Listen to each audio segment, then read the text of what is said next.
Chapter 1469. After making up his mind, Barcode activated his transformation skill, Firearm Cloak. This was a skill that could only be used 3 times. Barcode had already used it once in the scenario to test its effect. Therefore, this was the second time he had used it. According to the studio's original plan, it was best to use this skill during the last few rounds of the competition. After all, to win the championship, they had to fight through 15 rounds. However, the plan could not keep up with the changes. The first opponent that they were randomly matched with was the team of the gods, and they had lost the first round of the Vanguard battle. With such an unfolding situation, the players on the field could no longer consider things like preserving their strength. At that moment there was a flash of white light. Barcode's arms were transformed by the white light and turned into 2 black mechanical arms. Dang! Facing the slash from Orichalcum, Barcode raised one of his arms and blocked it easily. The sharp blade did not even leave a scratch on his arm. Vishnu saw that his opponent had used a transformation that was not mentioned in the information before the competition. Although he was cautious, he did not intend to stop. After all, he was fighting 2 people at the same time, so he did not have the time to stop and observe. Once he stopped attacking, the temporary advantage that he had gained earlier would be gone. Therefore, after Vishnu's first slash was blocked, he immediately moved his body and took a step forward. With a twist of his wrist, he performed another series of slashes. Orichalcum's crystal could condense into any shape of cold weapon, but Vishnu had chosen a broadsword. This showed that he was very confident in his swordsmanship. Of course, his swordsmanship was different from Child Jian's and Brother Zhen's swordsmanship. The heavy broadsword was not suitable for swordsmanship that focused on speed and change. This kind of swordsmanship focused on using the weight of the weapon and the user's strength to suppress the opponent. Dang, dang, dang! Vishnu obviously knew this very well. As he attacked, the tip of the sword in his hand flicked, parried, chopped, and pressed. Every move was extremely efficient and dangerous. Even though Barcode was already in a powerful state of transformation, he was still suppressed to the brink of breaking through Barcode's defense, making it difficult for him to defend. At the same time, in the distance, Sashimi, who was knocked away by the Orichalcum doll, had stabilized himself. He took out a loudspeaker from his inventory and kept on attacking. Ha! A howling cannon is shot out from its mouth with the help of the unique sound amplification weapon, and after being strengthened by several times, it hit the torso of the mountain copper godly doll. Along with a series of cracking noises that sounded like the ringing of a bell, the Orichalcum godly doll's body was penetrated. The hole was even bigger than the one created by the ancient god's finger. It was so big that a dolphin could jump around in circles. Is it broken through? Sashimi adjusted the distance between himself and the target as he stared at his opponent. No, that's not right. The left arm was pierced through as well, but it can still move. His conjecture was correct. As long as the overall structure of the Orichalcum Divine Doll was not damaged and its mass was above 50%, it could continue to move. In fact, the more damaged the exterior of the Orichalcum God Doll was, the more one had to be wary of it. This was because after its quality dropped, its speed would increase correspondingly. Furthermore, the damage done to it would become the attack power of the God Doll. Just as Sashimi was deep in thought, there was another gust of wind. The giant shadow of the God Doll disappeared and was replaced by Vishnu's figure. This time, Vishnu did not switch positions to attack. He had to switch positions to defend himself. 2 seconds ago, Barcode on the other side of the battlefield put his arms together and fired a blazing incinerator cannon. Even though the information provided did not mention this skill, just by looking at the posture and the energy particles gathered before the skill, one could tell that it was going to be a large-scale fire energy blast. Of course, Vishnu could not use the broadsword in his hand to block the attack. Even if he used the shield made by Oricha, he would not be able to block the attack. Therefore, he could only switch positions to dodge the attack. The result of his passive switch position was Sashimi's attack immediately after he appeared, and he was injured and lost a lot of HP. Fortunately, the mountain copper godly doll had lost almost 1/3 of its mass, melted by the high temperature and fell off, and it successfully took on the powerful high-temperature attack. This is so difficult. After Vishnu was injured, he could not help but murmur. At the same time, he gritted his teeth and tried to fight back. At this time, the left and right arms of the mountain copper godly doll flew to the back of Sashimi. Vishnu took the opportunity to control the two giant arms to attack Sashimi from 3 sides. However, Sashimi, who had the ability of hearing, knew that there was an object behind him. He was prepared for it. He calmly used a backward somersault to dodge the attack. Then, he increased the distance between them and used the infrasound finger to suppress the attack. On the other hand, Barcode didn't stay idle. Since he couldn't hit Vishnu's real body, he might as well attack the orichalcum godly doll in front of him. After all, he had a lot of firepower during his transformation. Barcode directly went into the hollow body of the godly doll through the hole created by Sashimi's attack. He raised his 2 mechanical arms and started to hit the godly doll in all directions. The godly doll's outer shell was deformed from the inside out. It looked like a durian. "It's about time." When Sashimi said this, a smile appeared on his emotionless face under his bowl. "Although we suffered quite a bit in the beginning, once the weakness of your summoned creature," he didn't know that it was actually a spiritual weapon, was exposed, it seemed very powerless. There were 2 main weaknesses that Sashimi mentioned, or rather, he had seen through them. First, the mountain copper godly doll's ability to fight independently was too weak. When Vishnu's attention was elsewhere, for example, when he was focused on the fight with his body, then, the mountain copper godly doll that was far away from him would be in an uncontrollable state. It could only do some simple actions, and it was not a threat at all. Second, in order to maximize the power of transposition, there must be a certain distance between the body and the mountain copper godly doll. It would be best to keep both of them in a constant state of movement. This point, when facing an enemy with outstanding defensive ability who could stand still and withstand the attack of the body, it would be hindered. Needless to say, when the distance was increased, the weakness would immediately be highlighted. Sigh. I thought that with the first 2 transpositions, at least one of them would be killed or disabled. Vishnu responded timely. I didn't expect that Barcode had the ability to transform and increase the attack and defense of the mountain copper godly doll. I can only say, no wonder he is a member of the order. Saying this, he sighed deeply again. To be honest, the pain of fighting 1 against 2 would be known by those who fought. However, Vishnu did not give up, because he still had a last resort.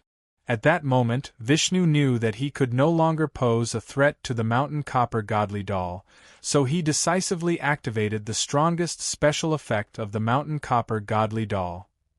The power of Serpent God E. The 3 mountain copper godly dolls on the field instantly turned into white light and condensed in the air. Soon, the white light turned into black. A black hole that was as deep as the abyss tore the surrounding space apart. It expanded like a whirlpool. A pair of snake eyes suddenly opened from the darkness. Then, a giant snake with a black back and a white belly rushed out from the black hole. The serpent god Yi's body was as thick as a dragon. On its black back, there was a faint green glow that was unique to the orichalcum substance. It was as if the evil spirit of the evil god had made the air in the entire space become turbid and heavy. Its presence and pressure were even stronger than that of the 4 pillar gods. Kill! Vishnu did not waste any time. The moment the serpent god E appeared, he only said this one word. At the same time, he ran away. Before he even finished his sentence, the serpent god E turned around and rushed towards Sashimi. The scene was really like a snake hunting some kind of small animal like a field mouse. Seeing this, Sashimi quickly rolled to the side and dodged the attack of the giant snake. A second later, the place where he was standing was swallowed by the serpent god E. The area was as big as a car, but it was swallowed by the giant snake like tofu. With this kind of destructive power, if a player was bitten by the serpent god E, the scene would be unimaginable. Although Sashimi was mentally prepared for this, when this scene really happened, he could not help but feel a chill run down his spine. Chase after his main body. After experiencing the attack of the serpent god E, Sashimi had already given up on the idea of fighting it head-on. He immediately shouted at his teammates and chased after Vishnu. Of course, it did not matter if he shouted or not. When Barcode saw Vishnu running away, he felt that something was wrong and chased after him. Therefore, the final stage of the Battle of the Pillars became a chase scene where the serpent god E chased after the two members of the Order team, and the two members of the Order team chased after Vishnu of the Gods team. The attack power of the serpent god E was equal to the attack power of the Orichalcum spirit doll when it was sacrificed by the serpent god E. With the current condition of the two members of the Order team, basically, if they were grazed by the serpent god E, they would be killed instantly. For Vishnu, this should be an advantage, but unfortunately, there were a few disadvantages that came from other aspects. Even though Vishnu still had more than half of his stamina points and sorcery points, his life points were not as high as the two members of the Order team. Furthermore, he did not have the ability to instantly switch places. The transformed Barcode was much stronger than Vishnu, who could not use sorcery weapons in terms of attack and defense. Furthermore, Sashimi was helping him. With the two of them working together, Vishnu could be killed in a few seconds. Even if he could barely hold on until one of his opponents was grazed by the serpent god E, as long as he died before any of his opponents, the battle would be over. Therefore, this chase became a battle of whoever was caught first would lose. The advantages and disadvantages in terms of attack and defense were obvious. Now it was a competition of speed and endurance. The problem was in this regard, the three players were about the same. The serpent god E had unlimited endurance, but his speed was only about the same as the players. The key was whether Vishnu or the members of the Order team would slow down or stop first. Phantom Dawn, you can see their stamina points, right? Who do you think will win in the end? At the same time, Yiji, who was in the spectator space, asked Phantom Dawn a question. This was something that the other members of the Order team wanted to know as well. Phantom Dawn thought about it. Actually, it is not who runs out of stamina points that will decide the result. In fact, from how I see it, we have already won. Now the problem is, how long will it take for the two to realize that thing? Oh. Yiji was confused. What thing do you mean? It's about the fact that they can take different routes, Phantom Dawn replied. When he said that, everyone in the spectator space, including Yiji, had a slight shift in expression, and they soon realized something. This battlefield had a border. This was the information that had been announced before the battle, so the other party must have known about it. The place where the battle started was in the center of the battlefield, far away from the border. But even so, with their current speed, it was only a matter of time before they were blocked by the border. When they reached the border, Vishnu, who was running at the front, would have to make a sharp turn before he could continue moving, and that kind of action would be fatal. It was impossible for Vishnu not to think of this. Therefore, he would not run in a straight line but in an arc. In this way, he could gradually run in a circle and avoid the situation where he was blocked by the boundary barrier. In this situation, as long as the two people chasing him didn't move side by side, but slightly separated, one of them ran along the same route as Vishnu, and the other slightly moved to the front of the opponent's arc, using a shorter distance to close in, then they would be able to complete the interception. Furthermore, even if this tactic was discovered by Vishnu, there was nothing he could do because the two pursuers had only split up slightly, and one of them would slowly close in.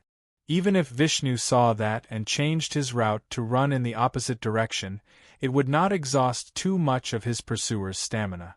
Furthermore, changing back and forth, to put it bluntly, he was running in a small S-shaped route. This kind of movement method would also shorten the distance between him and the border, and the closer he was to the border, the less space he had to turn around.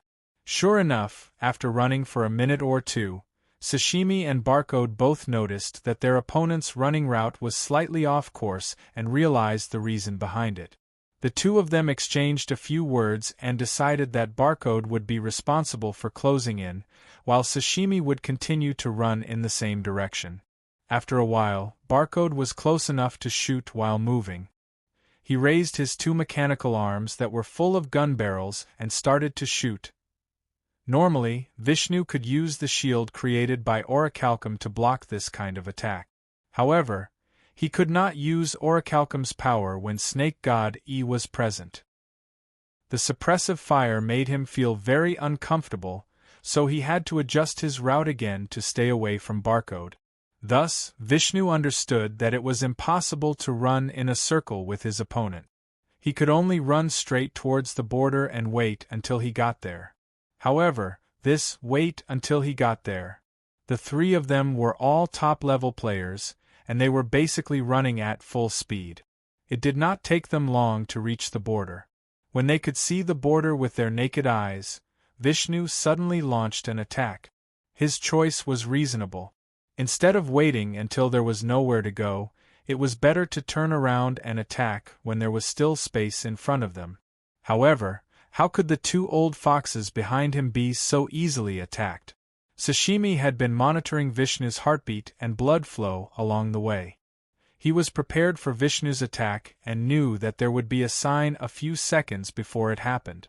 As a result, just as Vishnu was about to stop and change his direction, an infrasound finger had already shot towards the direction he was about to move and hit the outer side of his thigh.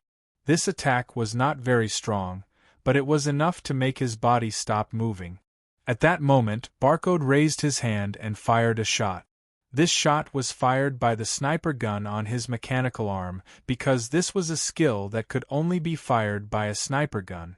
It was called philosophical cannon. Without terrifying depth, there is no beautiful surface of water. As usual, philosophical cannon did not have a gunshot sound. When it fired, the gun would spit out a famous quote. Vishnu, who was forced into a corner, was hit in the face by philosophy. Considering his body's strength, structure, and regenerative ability, he was much weaker than Infinite, who was hit in the face by the same skill. It was easy to imagine the probability of him surviving this shot. Even if Snake God E caught up and swallowed him within 2 seconds after Barcode fired the shot, it was useless. Not to mention that there was still Sashimi beside him. Even if there was no Sashimi, Vishnu would have turned into white light before Barcode. At this point, the first round of S3, Order vs. Gods, second round, Battle of the Pillars, had come to an end. The final result was the victory of the Order team, making the total score of the two teams 1-1. Although Sashimi and Barcode teamed up to scheme against a rookie, a competition was still a competition. In the world of professional players, results were more important than anything else. Any method allowed by the rules could be regarded as a tactic, and there was nothing wrong with that.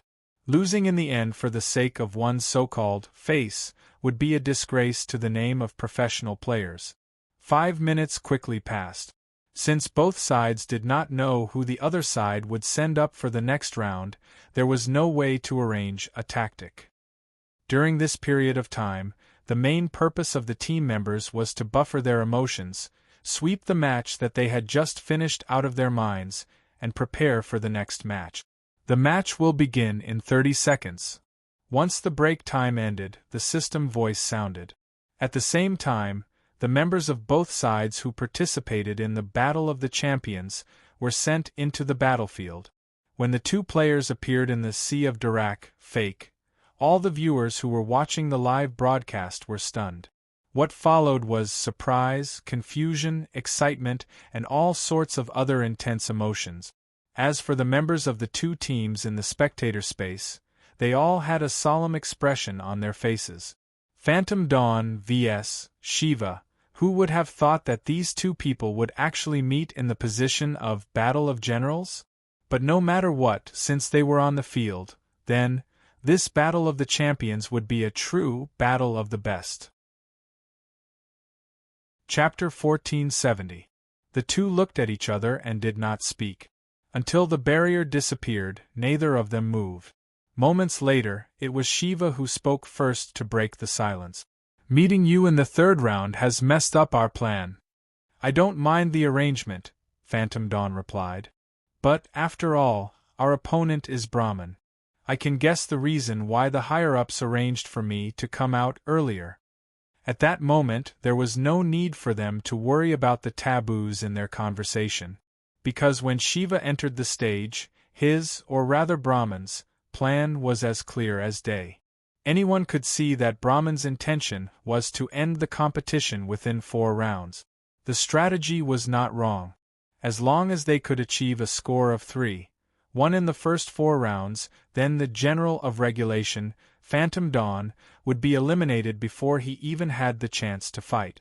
Therefore, Brahman only considered the lineup for the first 4 rounds, and in the position of general, they placed the weakest newbie in the team, Maharaja. Based on their original plan, for the first 2 rounds, Asura had a 50% chance of winning, and Vishnu and Garuda had a 70% chance of winning. Brahman's analysis team believed that Yiji and Barcode were 2 players. One was a support player and the other was a marksman. They would definitely be placed in the double formation, and they were not suited to be paired up. They would have to team up with other players. Overall, the chance of Brahman sending Yiji in the first double was very high. When the time came, as long as they made use of Vishnu's restraining ability and Garuda's speed to take down Yiji, then this double would be a sure win. With that in mind, they had a high chance of winning at least one of the 2 rounds. If they were lucky and won the first 2 rounds, then with Shiva in the third round, as long as their opponent was not Phantom Dawn, perhaps Brahman could win 3 o'clock against regulation. Even if their luck was average and the first 2 matches were won, after Shiva won the match, they would have a 2-1 lead.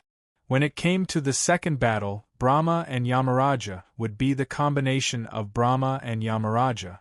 On the other hand, regulation would have one of Drunken Dream's members. With Yiji or Barcode, this would still be an advantageous match. But it was still that saying, plans could not keep up with changes. When Asura won the first round, the team behind Brahman had seen the hope of winning 3 o'clock, but to their surprise, the second round was turned around by the 2 veterans. Of course, the most shocking thing was the fact that Phantom Dawn had made his appearance in the Battle of the Generals. If Shiva's appearance had exposed Brahman's battle plan, then Phantom Dawn's appearance was an announcement. Before the competition, regulation had been wary of Brahman's plan. It was not that regulation was that much better than Brahman, but to avoid a trump card like Phantom Dawn and to consider the overall strength of regulation, Brahman did not have that many choices. It was not that hard to set up defenses beforehand. The lineup that regulation had come up with that day was a lineup that could be dealt with whether the opponent was going for the top 4 or going for the top 4. Ha! Several seconds later, Shiva laughed. Even though this is not part of the plan at this point, I am quite happy.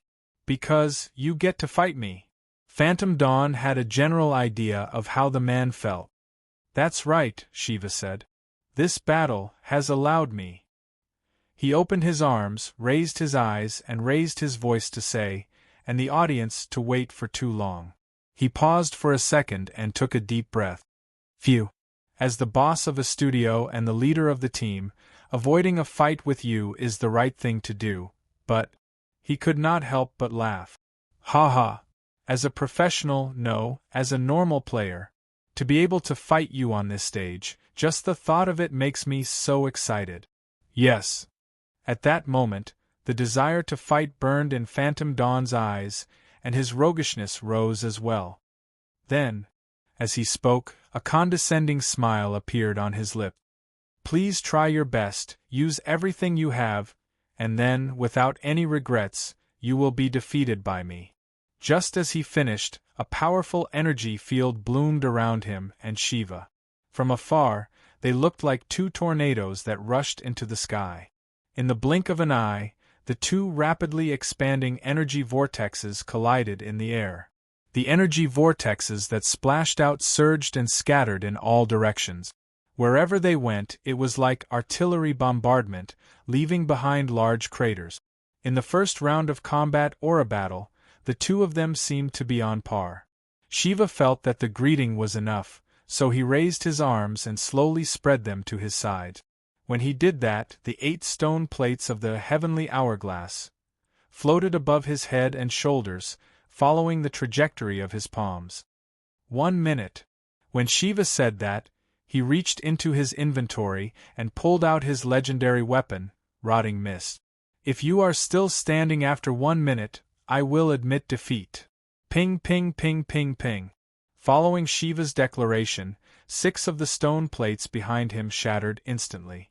At that moment, he activated heavenly hourglasses earth, water, fire, wind, sky, and moon effects at the same time. He used an unbelievable speed to charge at Phantom Dawn. Shiva knew that this battle had to be ended as soon as possible. If Phantom Dawn was given time to summon his double, 2 Shikigami, and 3 psychic beasts, Shiva would not be able to hold him off. Therefore, Shiva had so boldly announced this 1 minute. To him, if he wanted to use all of his trump cards, this 1 minute was more than enough. First, Heavenly Hourglass's normal attack would not be able to break through Phantom Dawn's defense, so there was no point in keeping the stone plate. Therefore, he decided to activate all the special effects that he could. After all, the effects did not last that long to begin with. Secondly, there was no point in hiding Rotting Mist. This weapon was meant to be used in close combat. If he did not use it now, when was he going to use it?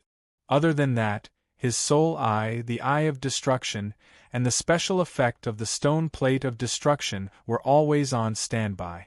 Once there was a chance, they would be released at Phantom Dawn's head or heart. Once they hit, it would be an instant kill. Humph! Seeing his opponent coming at him, Phantom Dawn finally revealed his wicked grin. It was this expression and that head of red hair that was like fire that left an indelible mark in the hearts of many players. 1 minute, huh? When Phantom Dawn mumbled that, the few special effects of Heavenly Hourglass took effect on him. Earth's special effect, Pure Land, removed all buffs from his skills and equipment, lasts for 1 minute. Water's special effect, Cleansing, applied mental corruption that ignored physical defense. For 30 seconds, based on his terror points, he would lose a certain percentage of his life points every second. The lowest percentage would be no lower than 1%. Fire special effect, Fire of Karma, a sure-hit fire element attack that ignored all defense. At the same time, it dealt both physical and mental damage. The power depended on the user's sorcery mastery. Shiva's sorcery mastery was undoubtedly S. Wind special effect, Wind Judgment, summoned Binaka's trident, and it flew at Phantom Dawn's chest. The attack came with the element of lightning, and the power depended on the user's fighting mastery. Shiva's fighting mastery was also level S, so it was not that powerful. Other than that, there were 2 special effects that affected Shiva himself. They were: Sky Effect, or Sky Control, allowed Shiva to fly freely for 1 minute. Moon Special Effect, Crescent Edge. A layer of crescent light covered Shiva's body, and he was immune to all physical and energy attacks for 10 seconds. Attacks that reached extreme could pass through the crescent light, but they would only deal 50% of the damage. In other words, even if Phantom Dawn survived the first wave of attacks, he still had to face Shiva, who had the ability to fly and was half invincible. An attack of this level. 1 second later, when Phantom Dawn said the latter half of the sentence, he had lost the buff from his equipment and skills. Cleansing and karmic fire both hit him, but even in this state, he raised his right hand and caught the trident that came at him like a bolt of lightning. I don't think 1 minute is enough, right? Chapter 1471. At that moment, following a strange ping, the trident in Phantom Dawn's hands was shattered into pieces. It turned into more than 10 pieces of data and fell to the ground. Shiva's figure reached Phantom Dawn at that moment. Everything happened in the blink of an eye. Shiva's left hand lashed out, and a gust of wind shot out. This palm that was filled with Do Chi was not an ordinary attack, but his powerful 1-pat-2 scatter palms. Facing the attack, Phantom Dawn did not retreat. He raised his arm to meet the attack. Instantly, the palm and the arm met. The palm weighed more than 1,000 pounds, and Phantom Dawn's arm was as strong as a mountain. In the end, the two forces were equal. Even though Phantom Dawn was slightly injured, his body did not move, and his center of gravity did not shift. Such a monster! In that split second, Shiva could not help but be shocked. Even though he has lost the defense provided by his skill and equipment, he is still able to rely on pure physical strength to block my attack.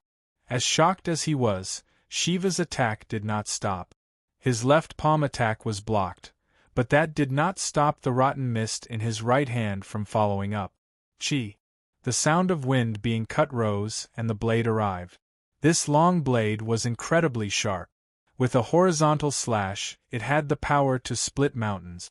It was not something that could be blocked by flesh and blood. But Phantom Dawn was going to block it, and he was going to block it with his bare hands. Screech! The next second, there was a sound that sounded like nails scratching glass.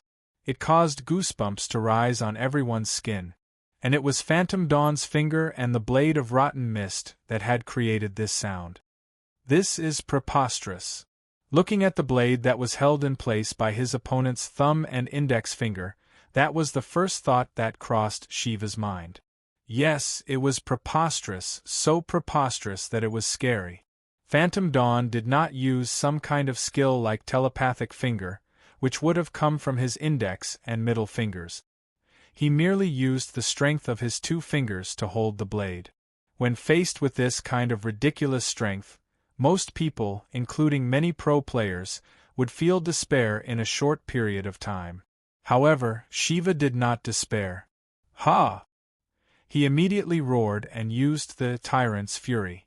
With the boost from the skill, rotten mist clears the sky flew in the opposite direction of the slash and successfully pulled it out from Phantom Dawn's fingers.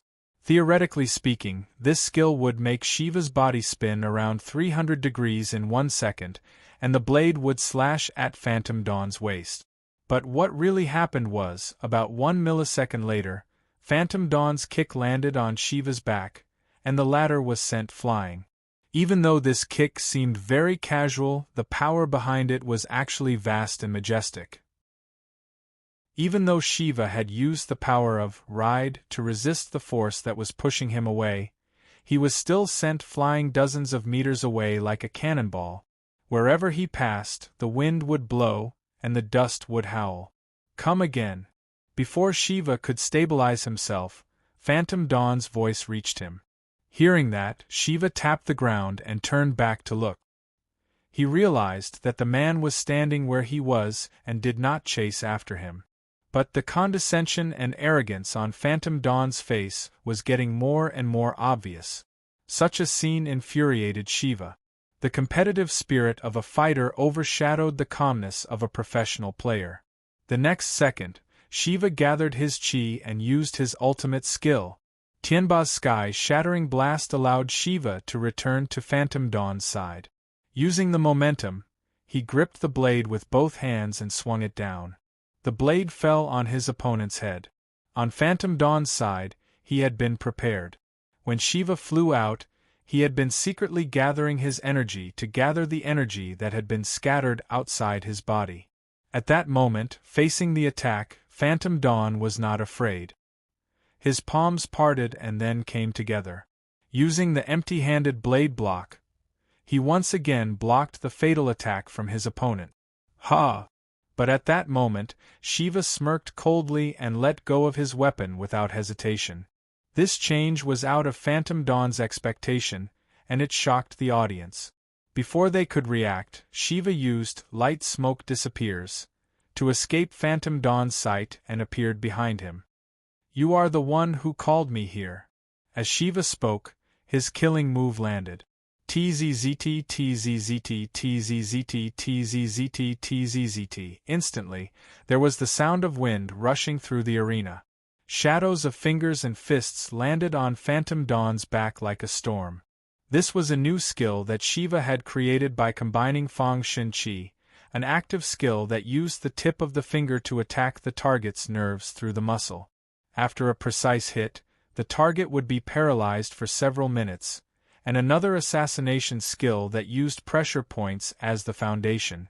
Its form was similar to Feng Bujue using Flying Dragon Fist to activate Psychic Finger, but it was much more powerful.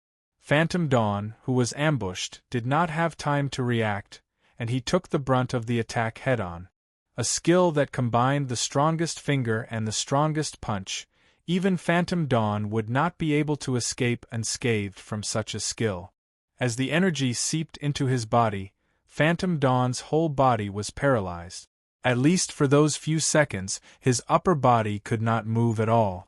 Shiva had been waiting for this chance when his opponent was temporarily immobilized. He immediately activated his soul eye of destruction. In those 2 seconds, a crack appeared on his forehead, and a vertical, red eye peeked out from the crack. When the red eye appeared, a red beam shot out from it.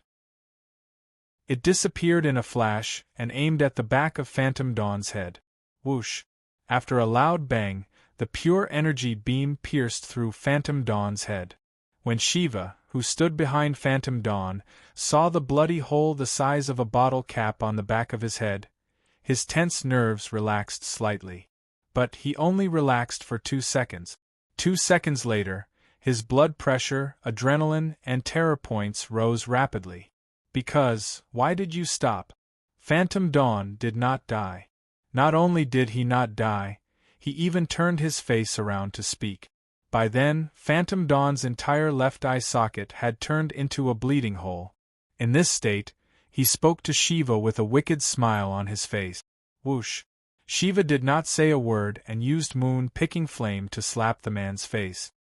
He did not know whether he used this skill out of fear or courage, but in any case, his body moved before he could think.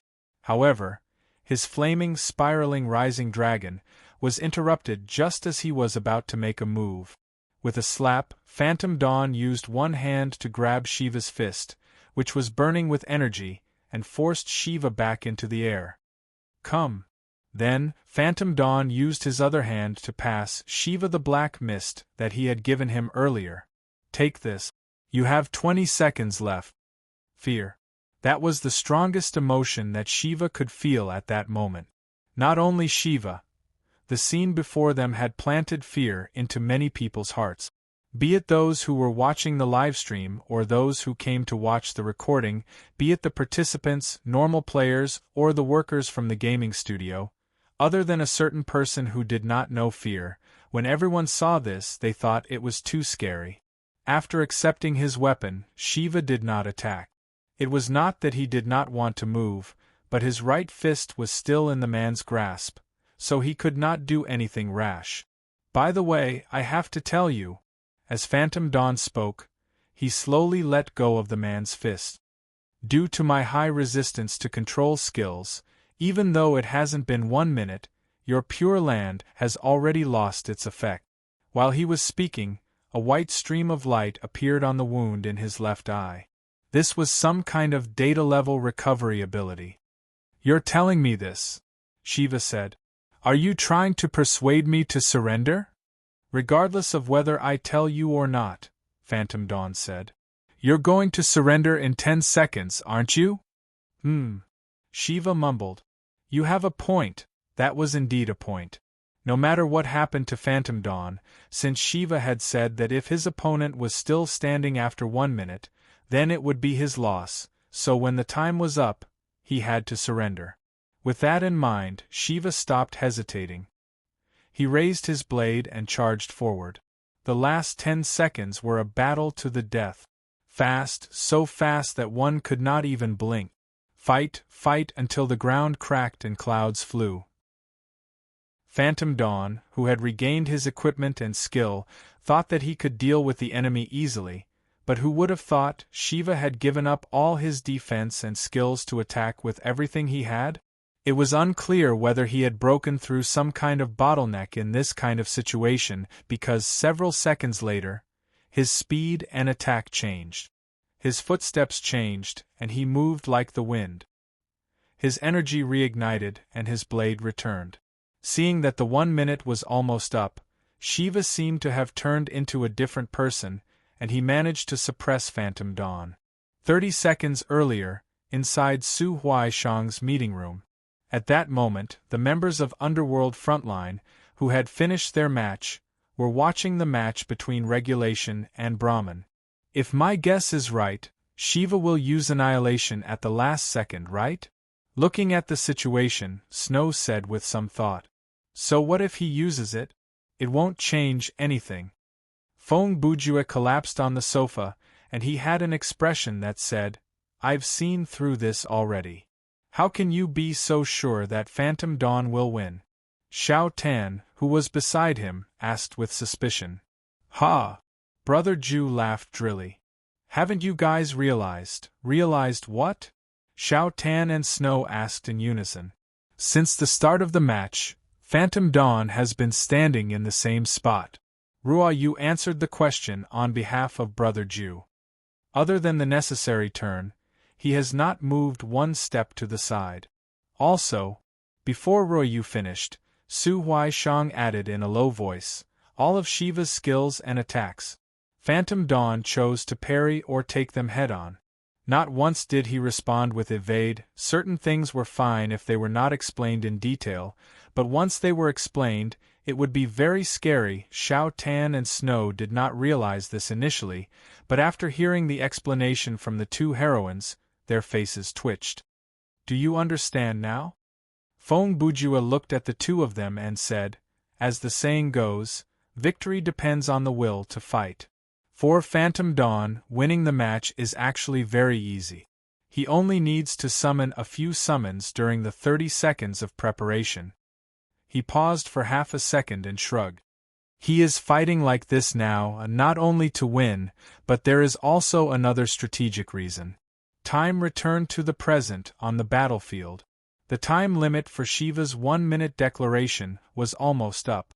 As the boss of a top gaming studio and a top professional player in the industry, Shiva would not have said, brothers, how about we continue for another minute? Perhaps Feng Bujue could have done that, and after he did that, others would have thought that it was a safe move, but Shiva could not. Therefore, at the last second, as Snow predicted, Shiva used his last resort on Phantom Dawn, the Annihilation effect of Heavenly Hourglass, Annihilation. Chapter 1472. With the activation of Annihilation, the stone plate of Annihilation from Heavenly Hourglass shattered. Even though he still had the Sun Stone Plate, due to the effect of Corona, it was useless in a one-on-one battle. Therefore, Annihilation was Shiva's last choice. At that moment, a ray of purple light shot out from the shattered stone plate and shot at Phantom Dawn's body.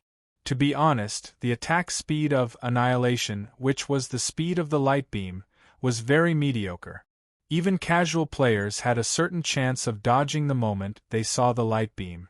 In comparison, Eye of Destruction had a slightly longer preparation time, about 2 seconds, but its attack speed was extremely fast, so its hit rate was obviously higher. Because of that, Shiva rarely used Annihilation. When Shiva was sparring with Feng Bujue, he had not found the right time to use it. In this match with Phantom Dawn, he had used Soul's Eye first. At the end of the day, even Shiva himself did not have much confidence in this skill. No matter how powerful Annihilation was, if it could not hit its target, then it was pointless. Therefore, he had saved this skill for last. He had used it with the mentality of, I might as well use it before I surrender. Shiva thought that Phantom Dawn only needed to lean to the side to avoid the light, and the match would be over. But the kid stood where he was and showed no intention of evading. No way. Shiva, who was on the battlefield, did not realize that Phantom Dawn had been following the principle of not moving or dodging. Does he not know the effect of annihilation? That's impossible. I've already shown it in the match, and he can see through the data. At that moment, it was Shiva who was shocked because he could not understand his opponent's action. Phantom Dawn did not think too much about it. He just wanted to see if the right hand of negation could block annihilation.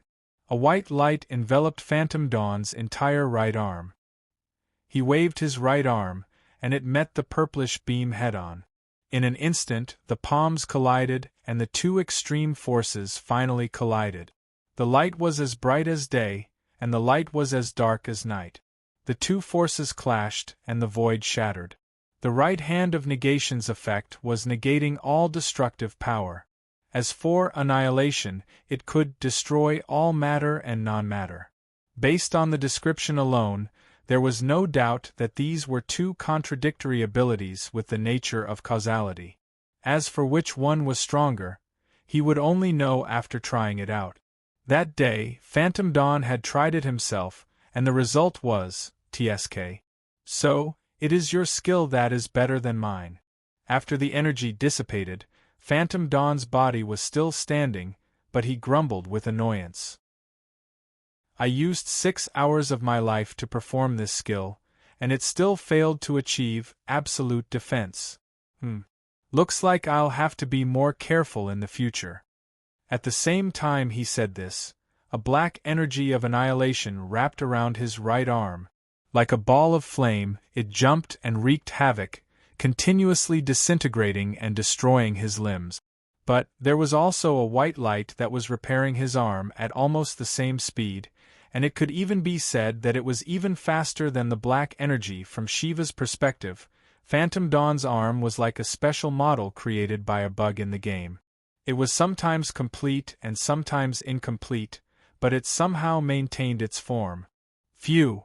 Several seconds later, Shiva let out a long sigh and put away the rotten mist in his hand. Fine. As he spoke, he pulled back his fighting spirit and energy. I really have to hand it to you. Not fighting anymore, right? Phantom Dawn asked. Yes, that's more than enough, Shiva replied. At that moment, Shiva, who had let his guard down, quickly returned to his calm state. He soon realized the few ridiculous principles that Phantom Dawn had insisted on during the battle. My original plan was in 1 minute, even if I didn't kill you, you would kill me, so I said, if you're still standing after 1 minute, it's my loss. Shiva paused before continuing. I didn't expect you to be so arrogant to stand where you are and take all my attacks. When he said this, the audience who had not yet noticed the matter also realized it belatedly, and their shock was self-evident. Of course, what surprised me even more was, you are so strong that you can survive after taking all my attacks, Shiva said and laughed. Ha, such a scary man. Didn't I say that before the battle started? Phantom Dawn titled his head to the side, and a smug smile appeared on his lips. I will make you try your best, use everything you have, and then you will be defeated by me without any regret. Yes. Shiva nodded. You're right. A promise that can be fulfilled is not a promise but the truth. He paused for half a second. Since you can do something like that, I will keep my promise. I surrender this round. The system could accept surrender, as long as the player was really surrendering, and not trying to trick the opponent. Therefore, after Shiva said that, the battle ended, and the two players were sent back to their respective spectator spaces. Now, the overall score between Regulation and Brahman was 2-1, and Regulation was temporarily in the lead. Even though theoretically speaking, Brahman still had a chance of winning, in reality, the chance was very low. 5 minutes later, the battle between Order and the gods entered the preparation stage. The two members from regulation were Meng Jingquan and Yi Ji. In other words, if there was a battle between generals, regulation would send understanding death. As expected, gods sent out Brahma and Yamaraja. The two of them were supposed to end the match, but now, even if they won this match, the score would only return to 2-2. Of course, they had not completely given up hope. No one could say for sure before the competition ended. Even though Maharaga was one of the weaker members of the gods team, a man who could make it into the 7-man team of the gods could not be that weak. If he unexpectedly defeated Understanding Death in the great general battle, wouldn't gods advance to the next round with a score of 3-2? Therefore, in this battle, Brahman and Yama still had to give it their all. Only by winning could they continue their hope. If they lost, it meant that Brahman would be eliminated from this S3 competition. Chapter 1473. The match will begin in 30 seconds. When the system notification rang, the 4 players were already teleported to the center of the battlefield. As soon as they stood still, the 2 players from Brahma made their move. Yamaraja turned around and ran into the distance, while Brahma stood where he was and activated his self-strengthening skill. Even though this was an important match, Meng Jingquan was still holding a cigarette in one hand and a bottle of liquor in the other. At this moment, when he saw his opponent's movements, he said, "Is it necessary to fight like this?" With the combination of Brahma and Yamaraja. In the next second, Yi Ji finished his sentence and said, "This is indeed the most logical way to fight. If they succeed, they will win instantly." From the conversation between the 2 players from Order, it was clear that just this opening scene was enough for them to deduce their opponent's strategy. However, there were some strategies that they might not be able to defend against even if they could guess them. Yes, if they succeed, they will win immediately, but if they fail, Meng Jingquan said as he took another puff of his cigarette.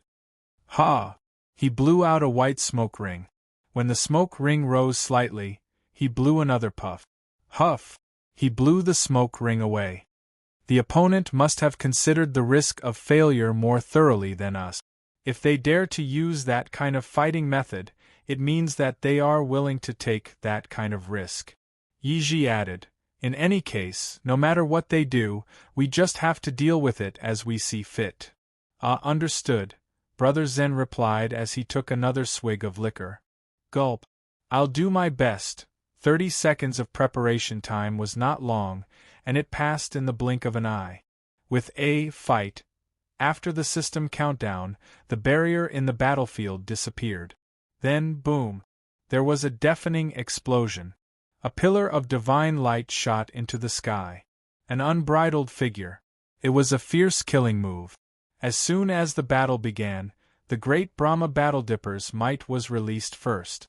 This opening move was an extremely dangerous move that threatened to take one's life. Brahma's target was very clear, and it was the support class players in the enemy's formation. The wind generated by his fist was like a shadow, and it turned from illusion to reality. Its speed was extremely fast, and its power could destroy mountains and rivers. Dang! At that moment, before the fist arrived, the sword moved first. Meng Jingquan threw away the beer bottle in his hand, spat out the cigarette butt in his mouth, and swung his sword to block the attack. The blade of the sword intercepted the fist wind, and a golden sound rang out. "Damn! My hand is numb."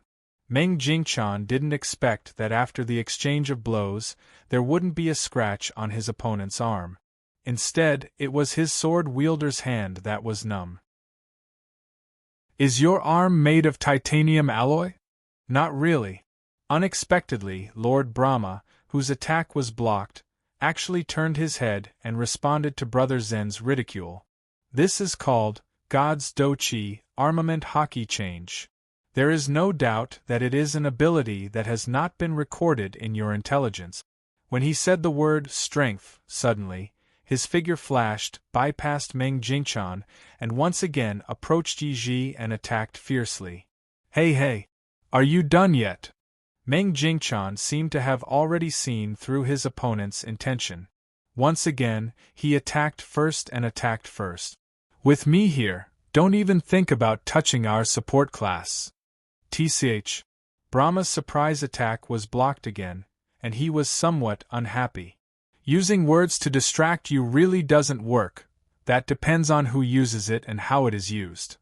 Meng Jingchan shrugged. If Feng Bujue was here, maybe he could really use his mouth to disturb me. But you only speak half of your words, dang. Brother Zen was not a good person either.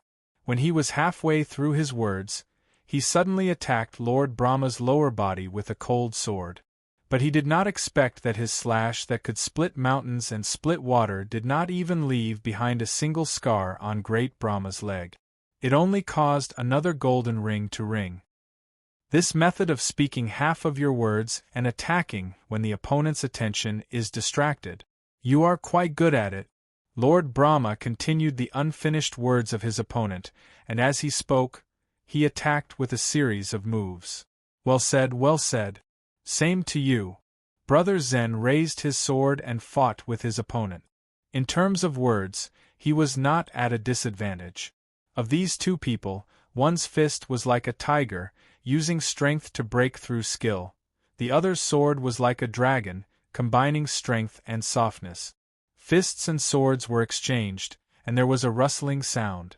Tit for tat, a fierce battle between a dragon and a tiger. At first glance, the two of them were evenly matched, and there was no clear winner in a short period of time. But don't forget, Brother Zen still had a support on his side. Under Meng Jingchan's protection, Yi Ji, who had successfully dodged the first two attacks, had already activated her skill. She first gave Meng Jingchan a hot heal _of_ times, a term commonly used in MMORPGs to refer to the effect of continuously healing a certain unit for a certain period of time. Skill, Holy Recovery.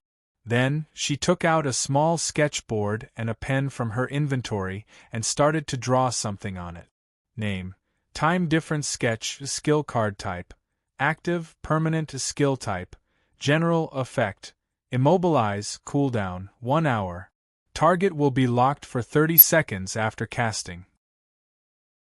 Requires paper and pen to activate.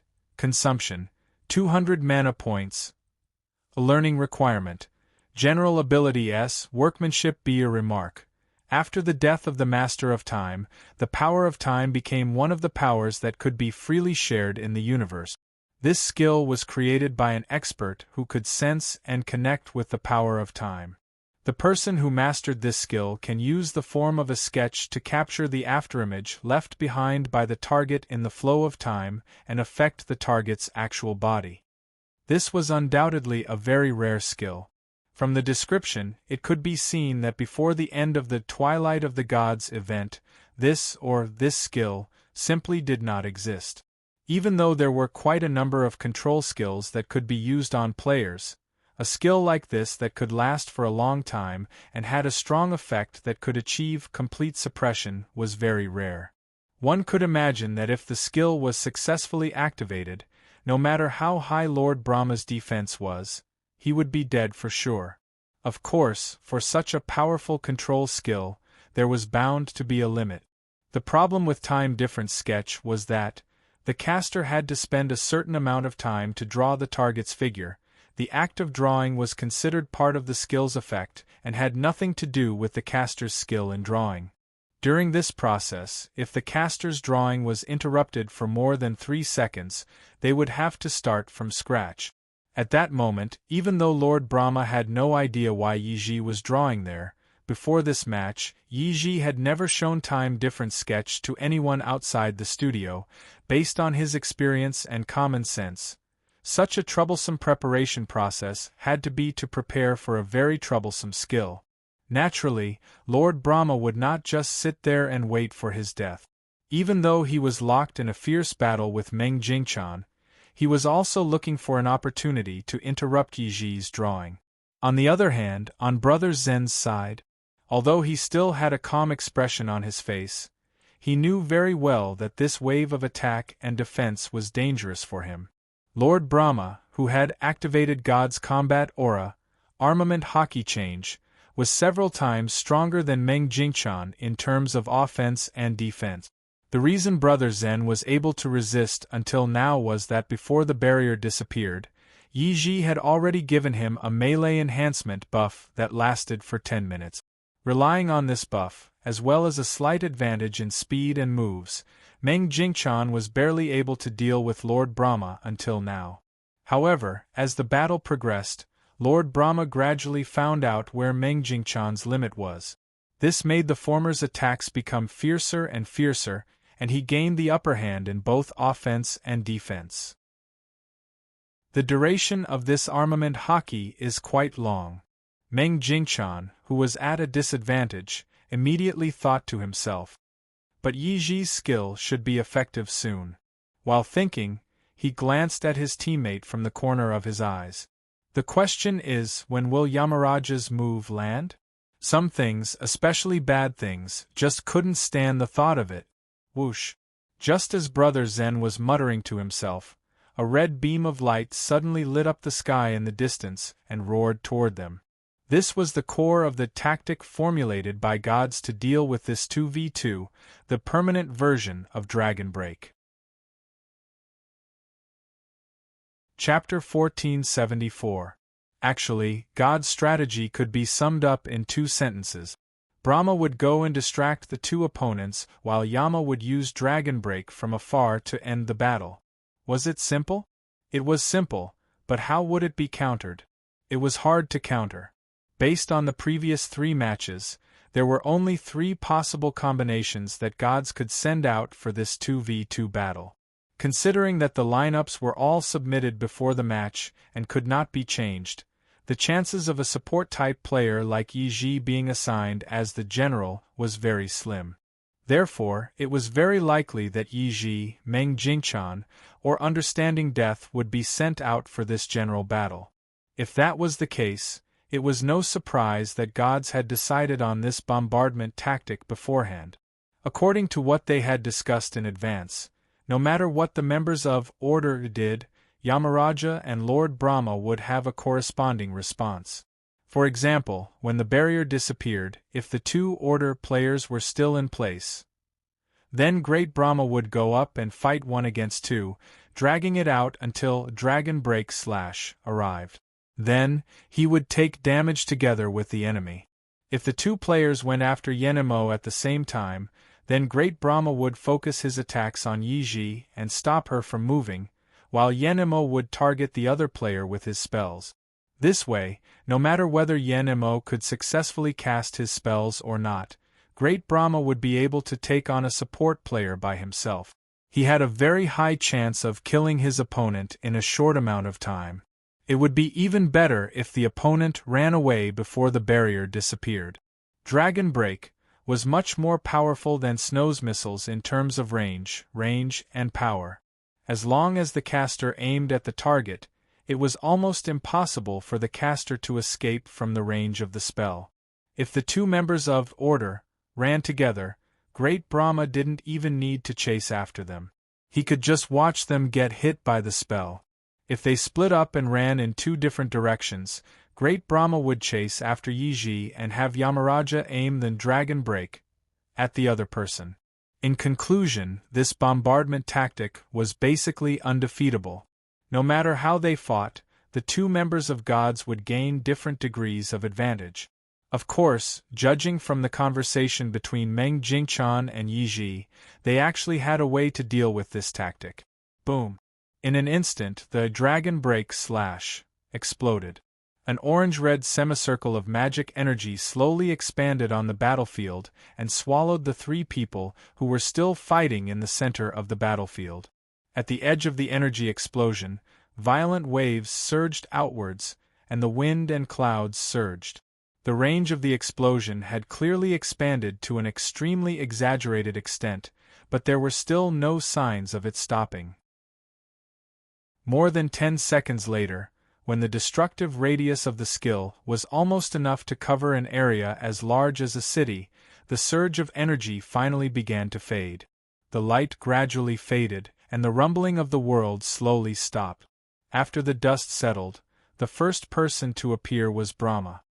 His god's dochi, armament haki, can naturally withstand the dragon break slash. Otherwise, he wouldn't need to use this tactic. Anyway, under the dragon break slash, there is no difference between finding a guy who can withstand the dragon break slash for a while and forming a team with Yamama. However, the withstand here didn't mean that he would be able to withstand dragon break without being injured.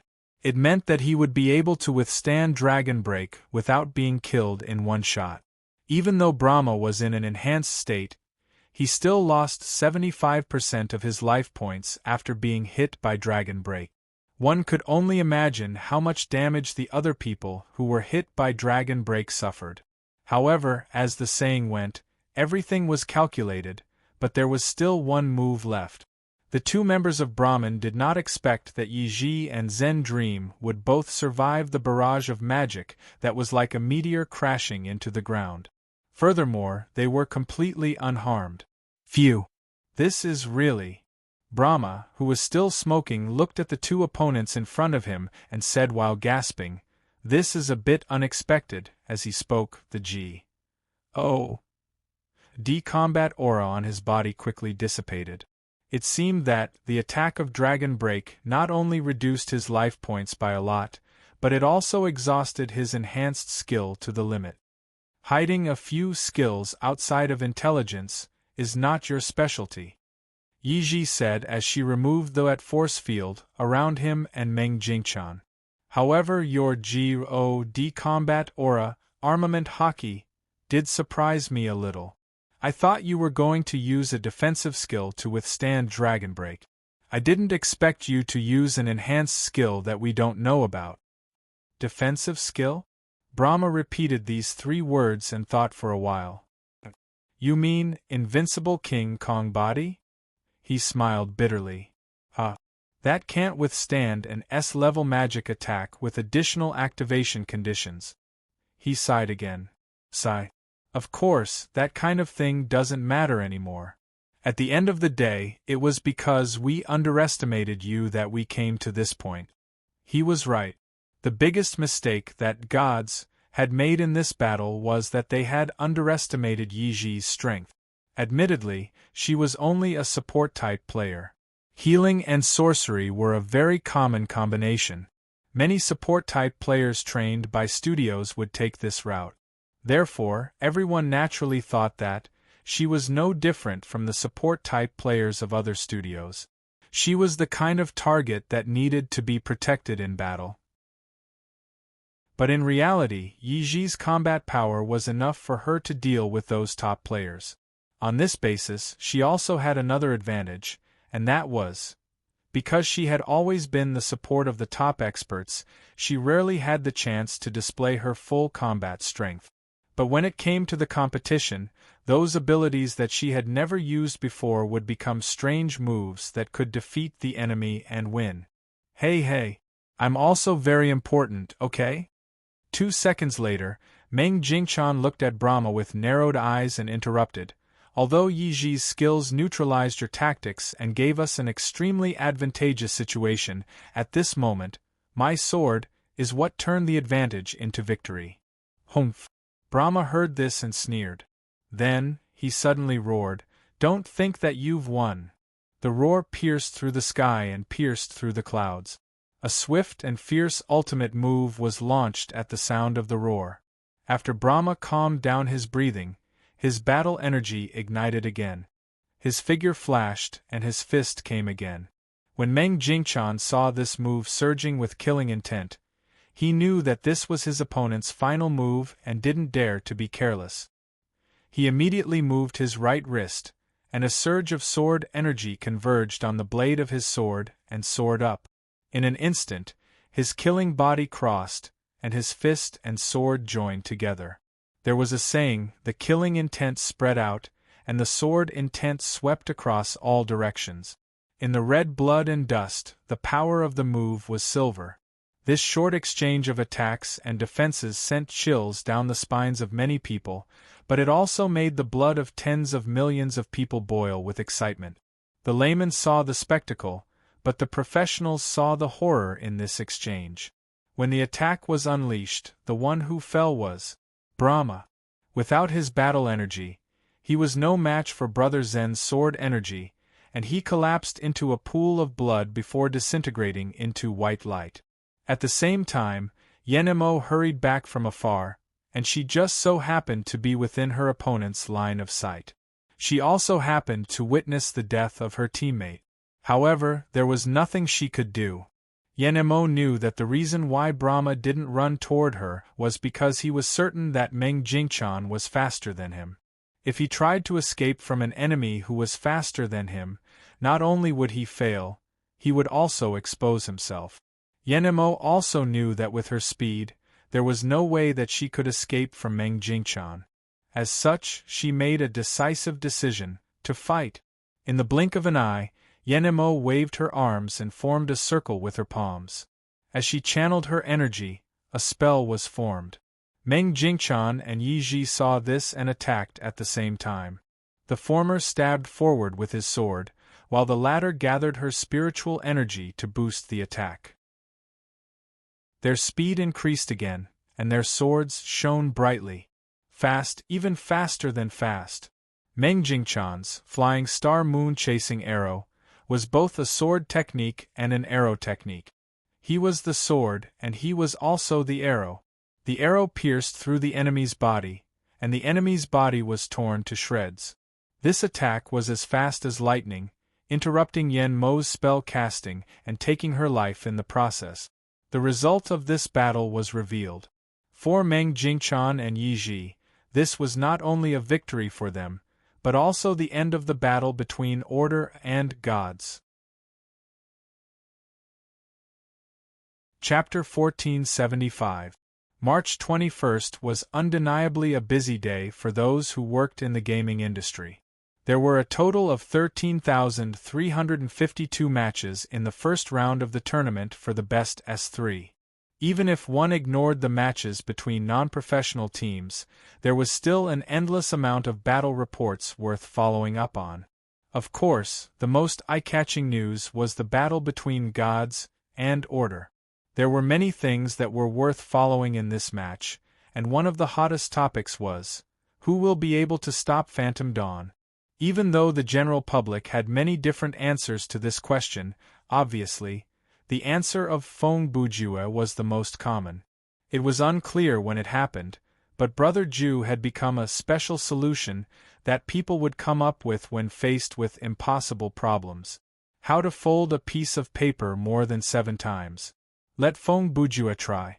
How to divide a prime number with a natural number other than 1. Let Feng Bujue try. How to beat Phantom Dawn. Looks like only Feng Bujue can give it a try. In other words, the things that Brother Ju had done in Thriller Paradise over the past year had finally borne fruit. This kind of popularity, regardless of whether it was good or bad, at least proved that he had the potential to be a king in the candidate game. March 22nd, midnight. The matchups for the second round of S3 were announced on the official website. Similar to the first round, the matchups of the seeded teams naturally attracted a lot of attention. However, this round, there wasn't a showdown between Order and Brahman. All the strong parties that the players could name, as well as those parties that had superstar players, were all skipped in the second round of the tournament.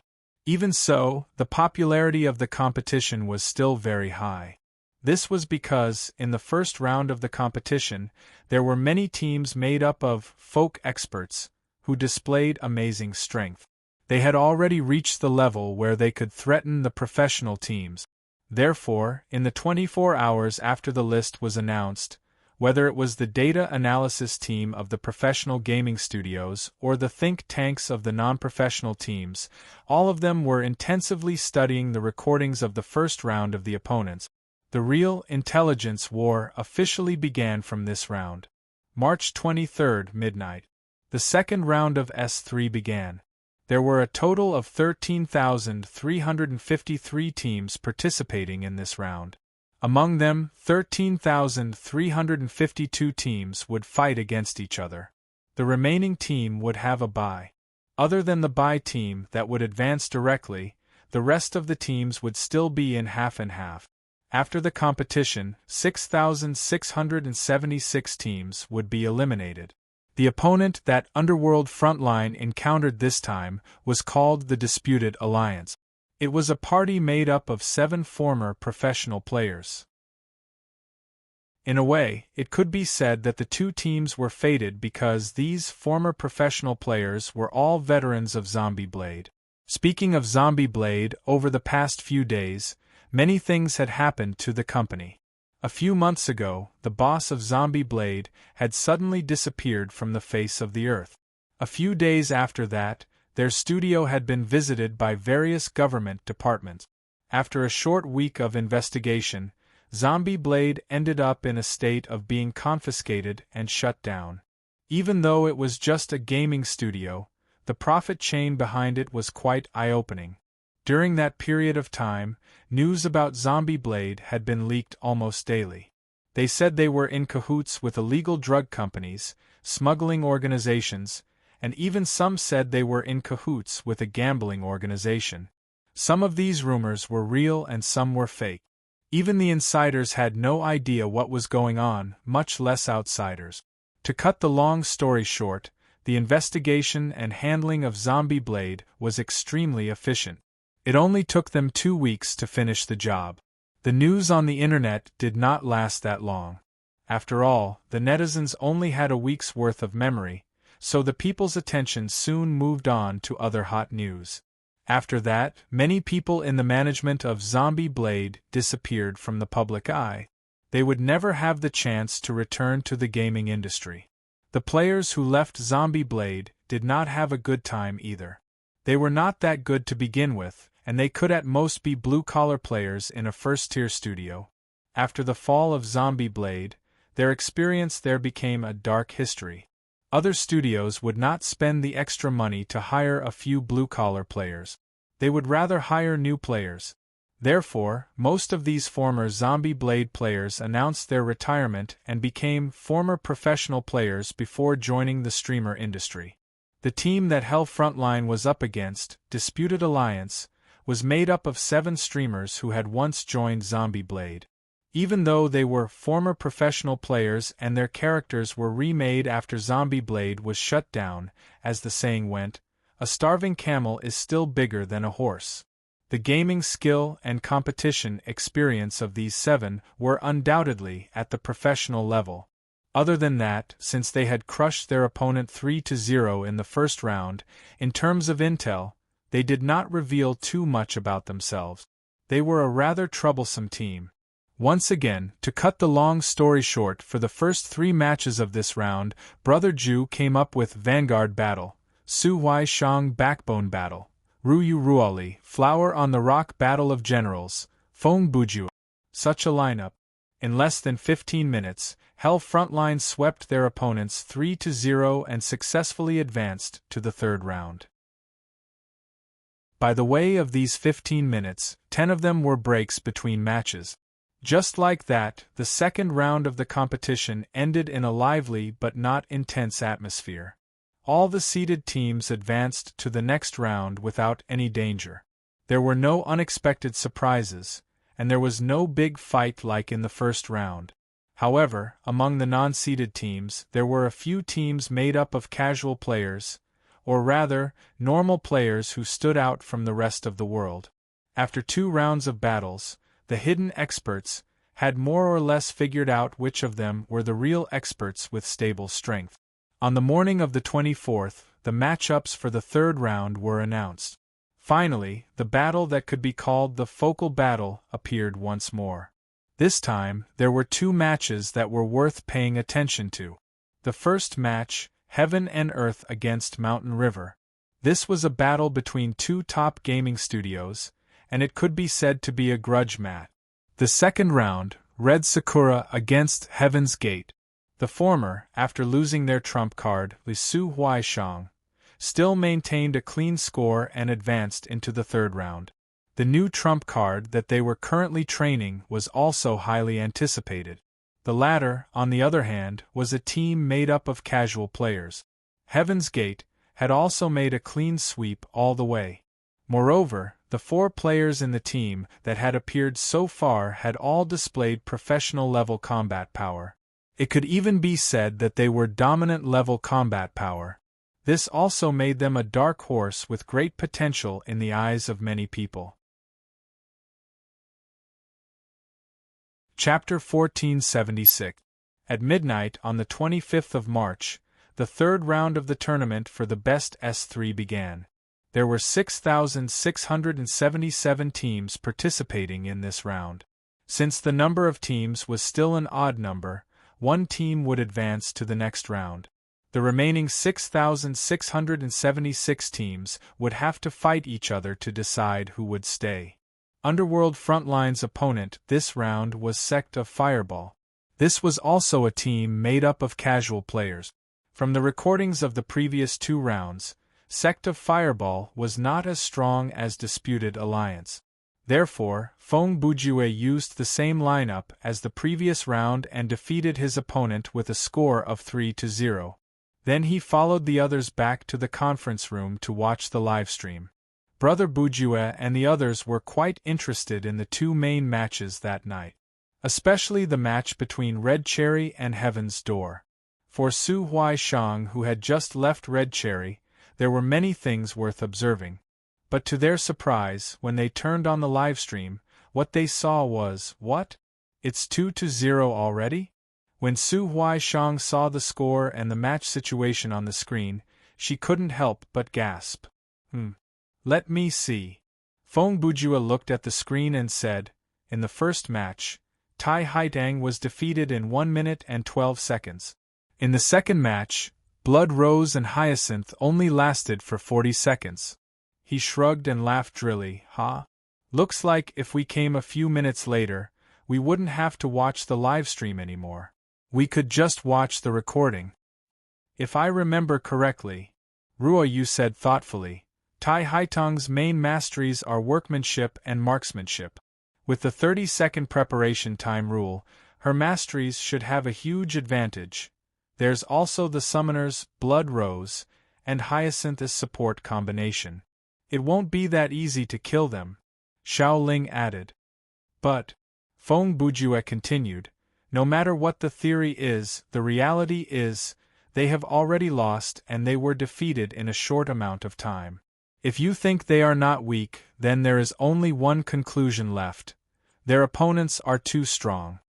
While they were talking, on the battlefield, the member of Red Cherry, who was going to participate in the general battle, was also in great danger. Her ID was GZ. She was the new ace of Red Cherry Studio. In other words, she was chosen by Red Cherry to be Su Huaishang's successor.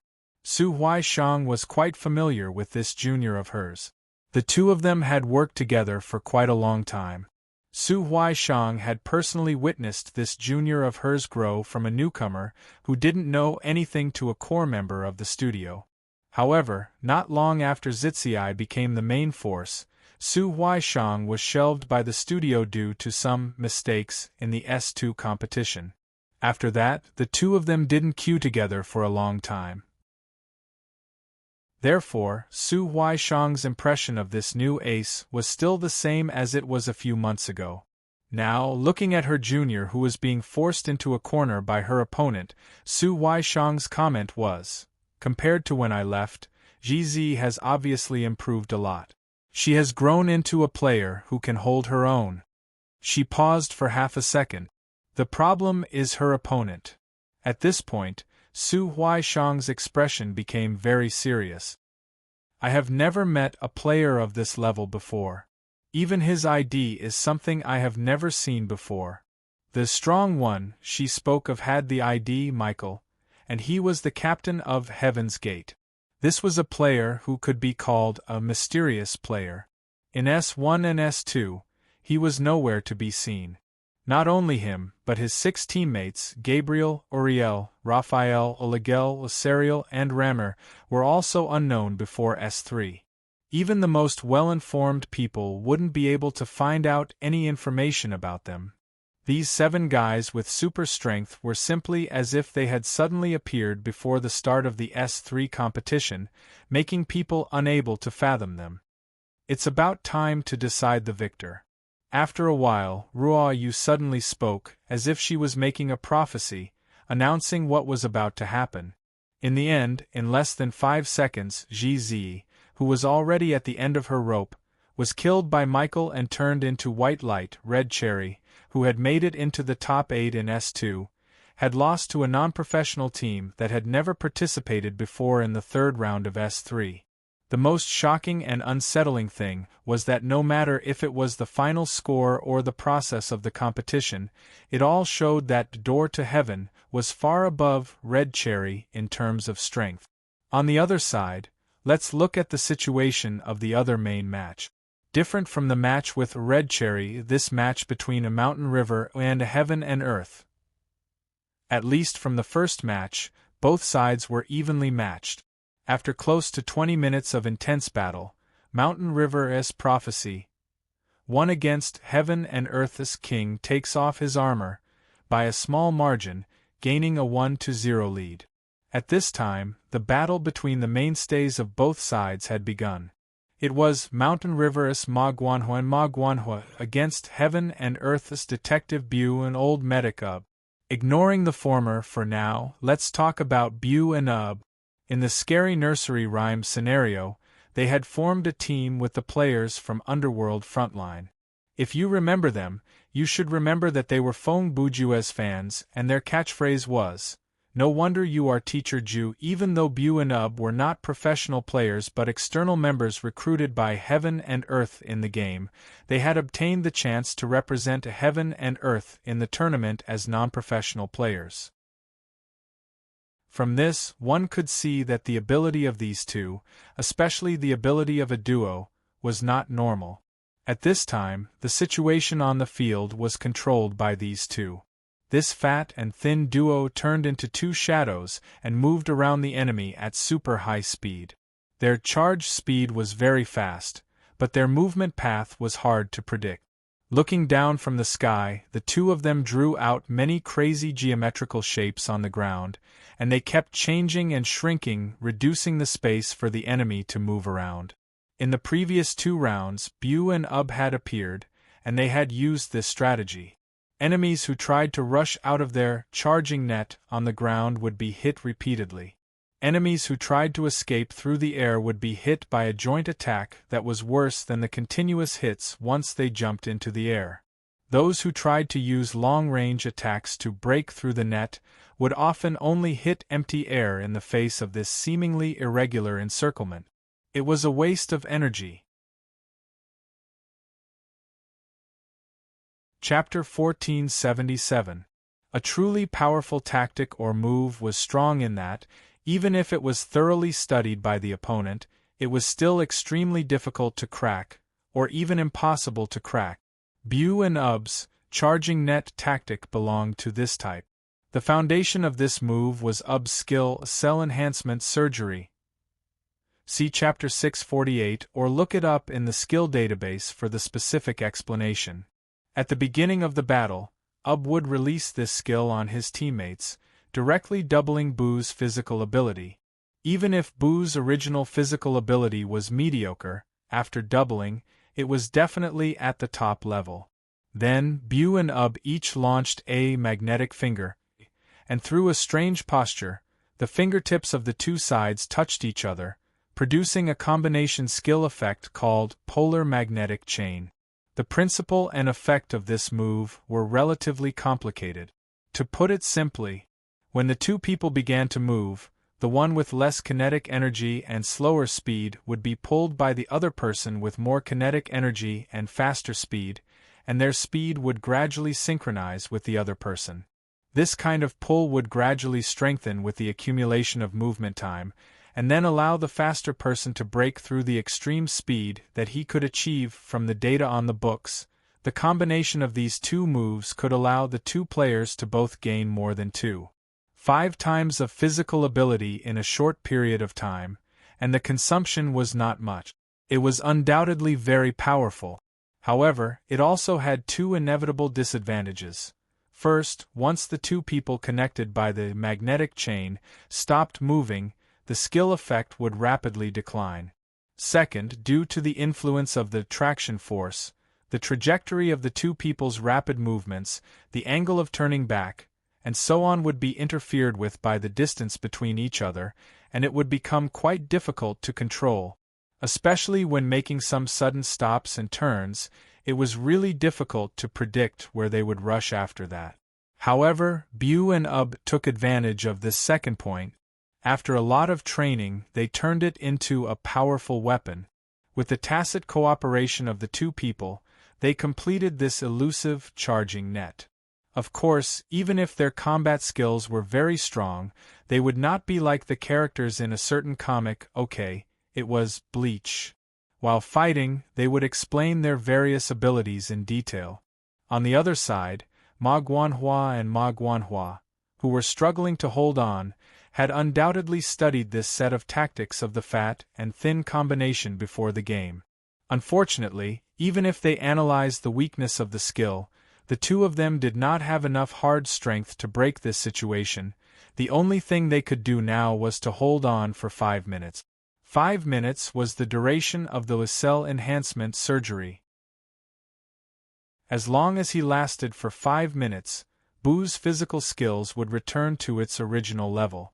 Of course, the speed of the charging net would not be reduced because of this, because the magnetic poles only increase speed and kinetic energy. Once the numbers increased, the changes in the physical skills of these two people would not affect them much. However, at this time, if he used a certain method, even if it was a suicidal method, to stop one of Bu and Ub, then it would be difficult for the two of them, who no longer had the support of the cell enhancement surgery, to bring up the speed needed to charge the net again. The two from a mountain river were aiming for this opportunity. This was also their only chance. But why would Bo and Bo give them this opportunity? Mountain River had Autumn Wind and Heaven and Earth had a strategist like Weighty Words. When the match list was announced yesterday morning, when Weighty Words saw that the opponent was Mountain River, he immediately thought that Autumn Wind would definitely be able to find a way to break through the fat and thin combination strategy.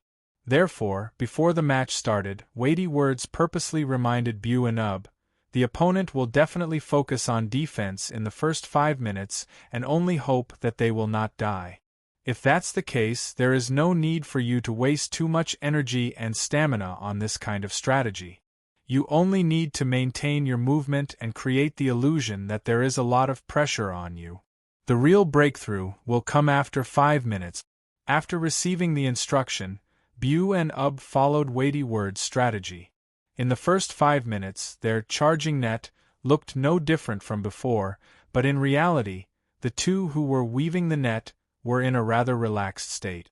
They were merely maintaining their movement and accumulating kinetic energy. Throughout the whole process, they did not split their attention to look for an opening to attack and did not guard against the opponent's attempt to break through. Once the 5 minutes passed, as expected, Ma Guanhua's desperate move was triggered. He finished charging, roared, activated his skill, and leaped high into the air. However, the impact that he expected did not come. If Bu and Ub were like usual, ready to attack at any moment, when Ma Guanhua jumped, their pincer attack would have arrived. But this time, the two of them calmly watched Ma Guanhua jump, unmoved. It was not until Ma Guanhua finished his big move that Ub became serious. They knew that the breakthrough that Weighty Words had mentioned had been opened. What happened after that was simple. Before Bu and Ub dispelled the polar magnetic chain, they successfully took away a player's head and injured another player. The remaining injured player on the other side was also exhausted to death in the face of the duo with the support of the two players. Just like that, Heaven and Earth pulled one back and brought the overall score to 1-1. Then, it was the Battle of the Generals. Chiu Zephyr and Weighty Words, these two wise generals, started their fated battle in the third round.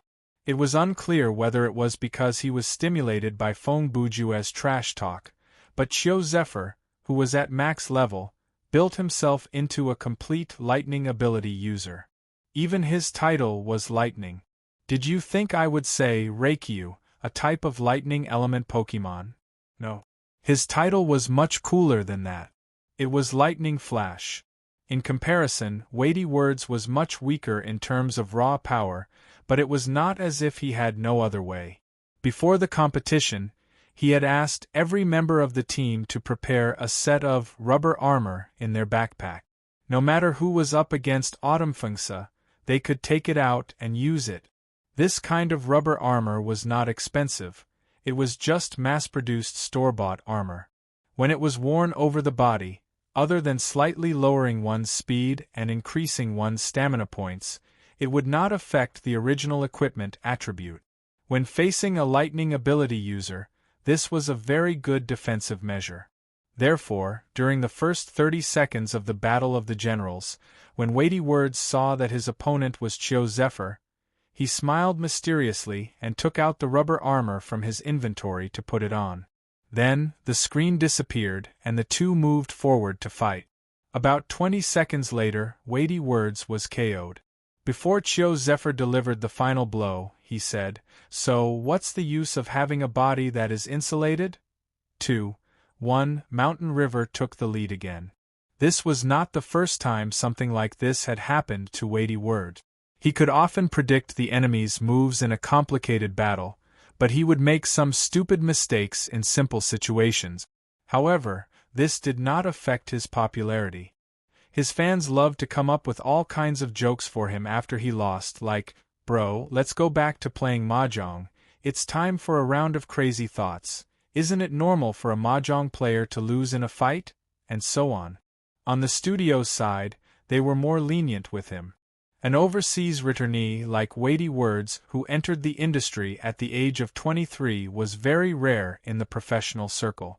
Furthermore, when he entered the industry, he was the European champion of Magic. He not only had his own group of fans, he could also help the studio increase its international influence. Taking one step back, even if he was completely useless in Thriller Paradise, in the neighboring Crazy Thoughts, he was still one of the top 100 players on the ladder, so if he lost, then so be it. For the second general battle, Mountain River had the match point, so they sent out Matcha Cookie and Cho Si. Heaven and Earth sent out Sad Fruit and Morning Sunday. Since Matcha Cookie, who was supposed to be the general, was pulled out in advance, Mountain River still had the advantage in terms of strength. Heavenly Earth was caught off guard. They did not expect that Mountain River would use a formation similar to a god's in the first round. They gave up on the general battle and decided to decide the winner in the first 4 rounds. It was the same best lineup, but Brahman had lost. They had lost to the impenetrable wall that was Phantom Dawn even though he was 169 meters tall, and Mountain River had won in the end. It was a close call, but a close call.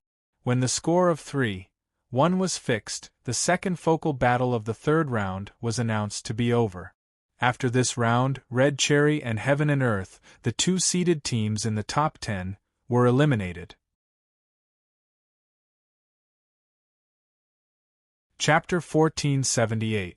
On the morning of the 25th of March, various battle reports about the competition at midnight were released. There were 3 main topics that were the hottest. 1. Mountain River won the competition with their old nemesis, Heaven and Earth. Both parties were top 10 studios in the industry. Be it the winner or the loser, naturally, there was plenty of news and related interviews after the competition. 2. Red Cherry was defeated by a dark horse. The spokesperson from Red Cherry admitted after the competition that after losing Su Huaishang, they were a bit short on talent when it came to Thriller Paradise. They still had a long way to go to train a new ace, and they needed time. Third, who exactly was Door to Heaven? This was the question that most players were concerned about.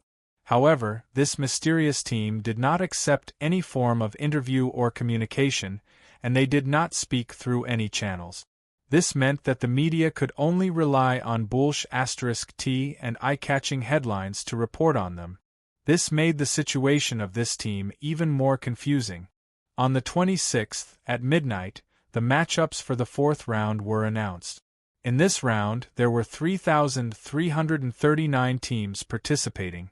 The number of teams was still odd, so there would be one team that would not qualify, and the remaining 3,338 teams would fight each other in pairs. In this round, other than those seeded teams, there were many teams that performed well in the first 3 rounds, such as A Heaven's Gate. Their matchups had also attracted a lot of attention, and this was what the Dream Company hoped to see. The completely random matchups were to allow casual players to have more chances to advance and show off their skills. Currently, this plan was a success.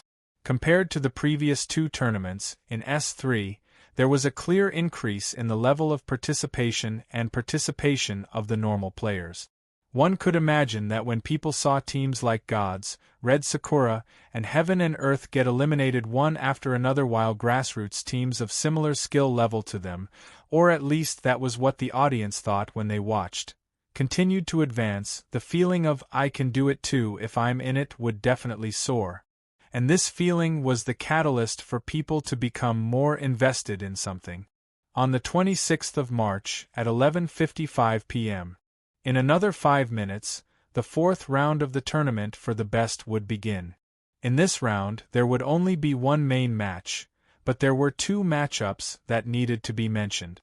Let's talk about the second matter first. Hell Frontline had a bye in this round.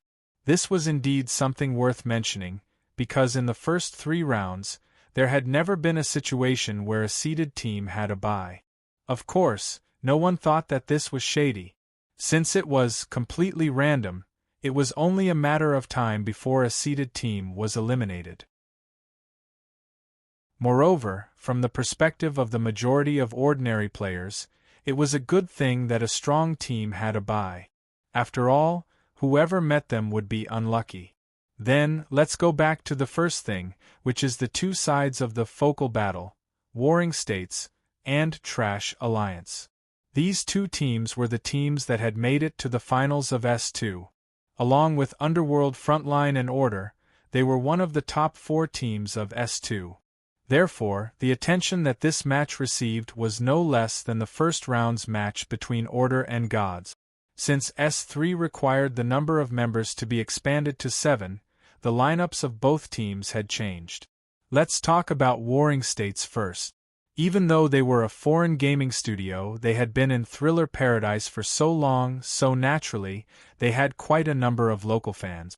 Considering that most of the male fans came for the 4 girls who were the main pillars of the team, Oda Ai, Koji Shin, Takeda Satoshi, and Yusuji Hitoshi had to join the team. Other than them, Sasa Aki had to take up a spot as well. He was not only the brains of the team, he was one of the top 3 players in the team, so there was no reason for him to sit on the bench.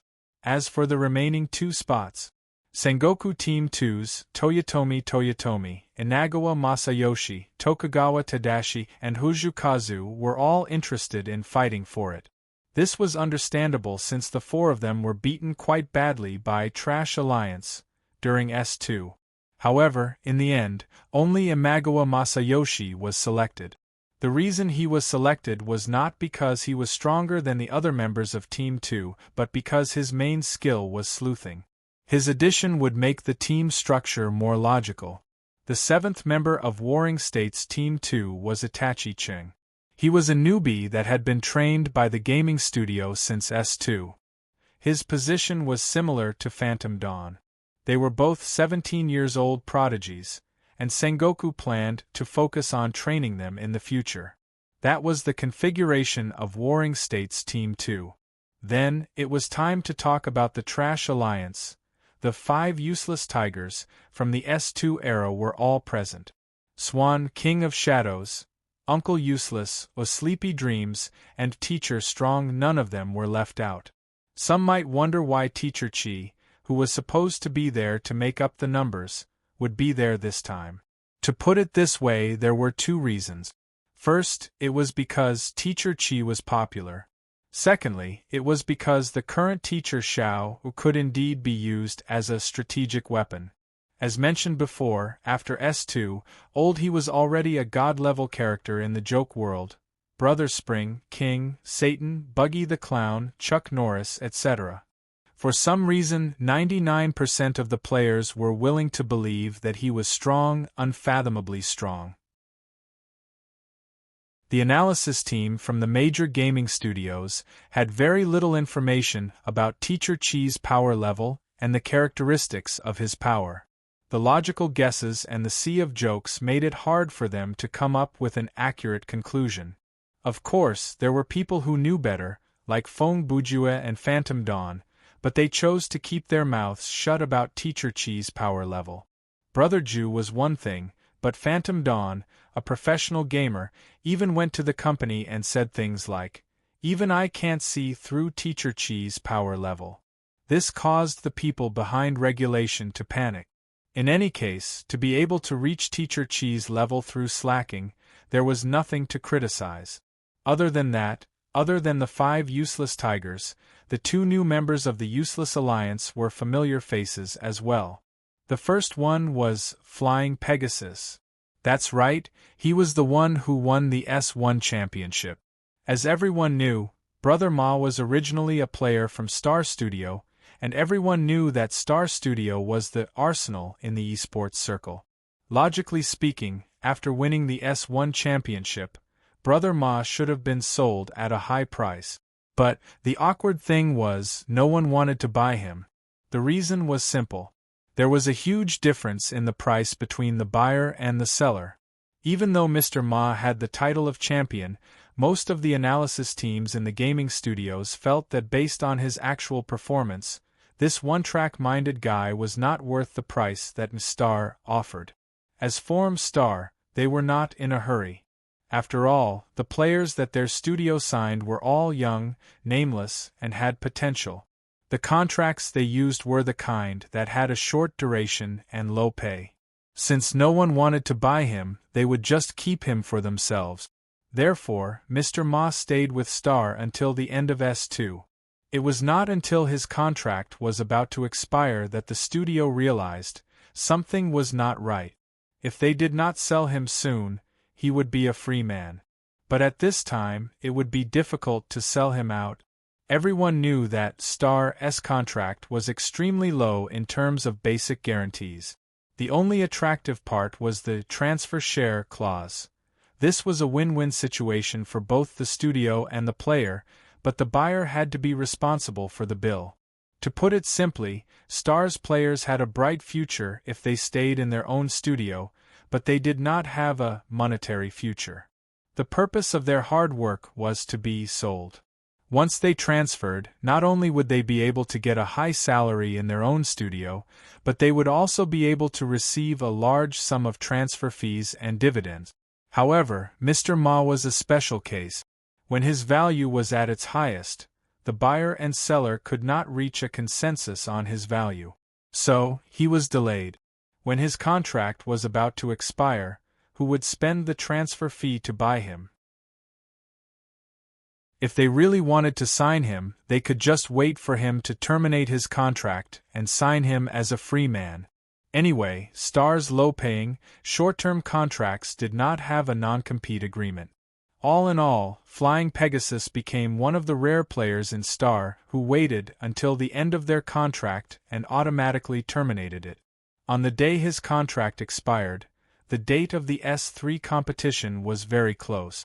Most of the studio's teams had already finished polishing their lineups and signed up.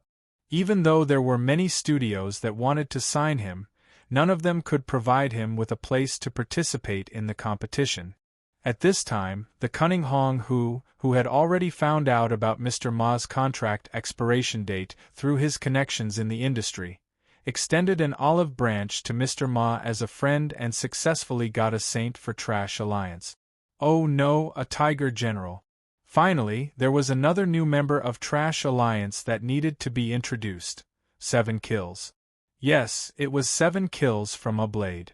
This person had come to the door of his own accord, and his reason was very good.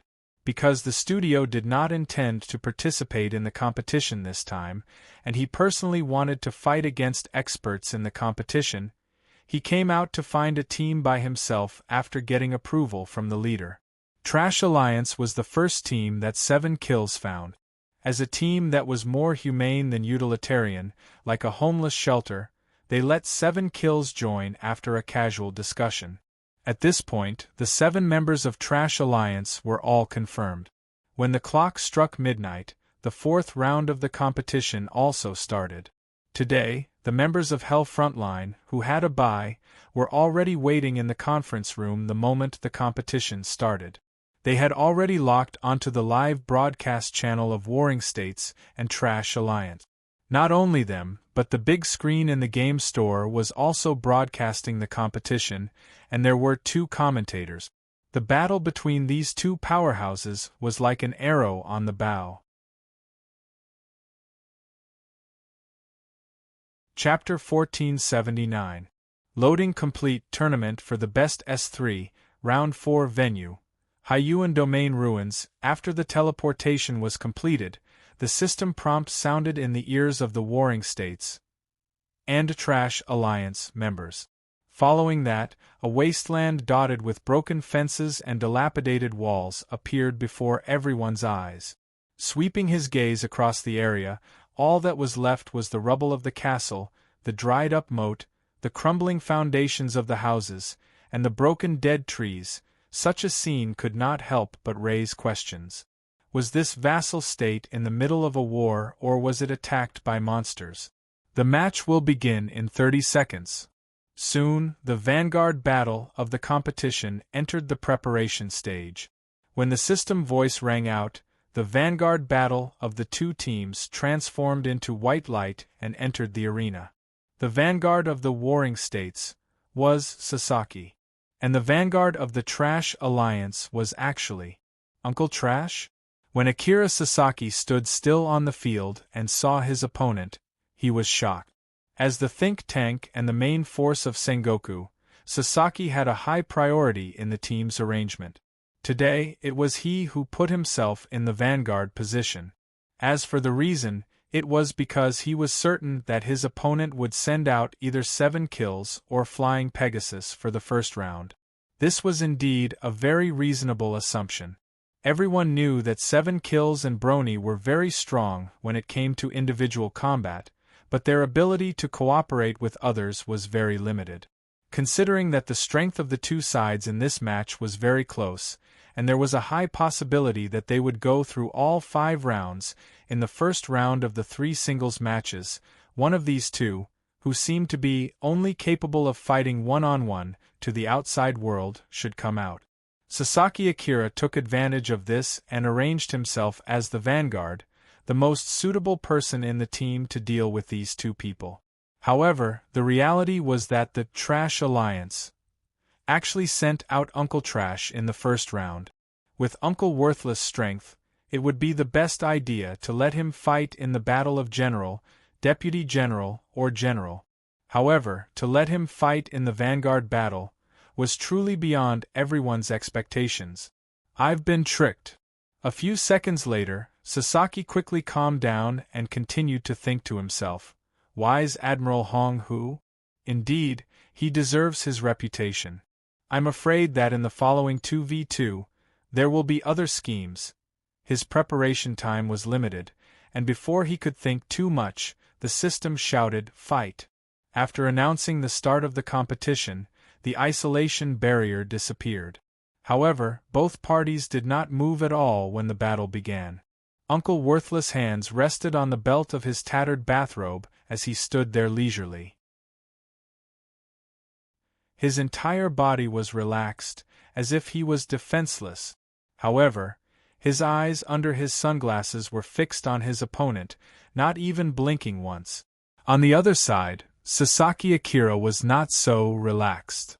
At least, his hand was already on the hilt of his katana, and his body was also in a fighting posture of 1 step forward and 1 side facing the enemy.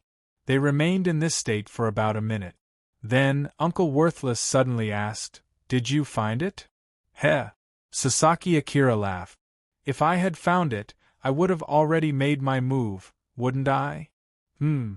Uncle Worthless muttered and spread out his hands. Sigh, I didn't find it either. This is not good. There was no doubt that they were talking about the same thing, the flaw. In the field of shogi, also known as Japanese chess, there was a saying, the most perfect formation is the one that hasn't made a single move before the start of the game. As long as one move is made, there will be a flaw. At this moment, the game between Uncle Worthless and Sasaki Akira was like that. Although their stances were different, in essence, they were in a perfect formation without any flaw. Therefore, neither of them was willing to make the first move. It's not that difficult. Sasaki Akira thought for a few seconds and said, there are other ways, aren't there? Hearing this, Uncle Worthless raised his eyebrows and smiled.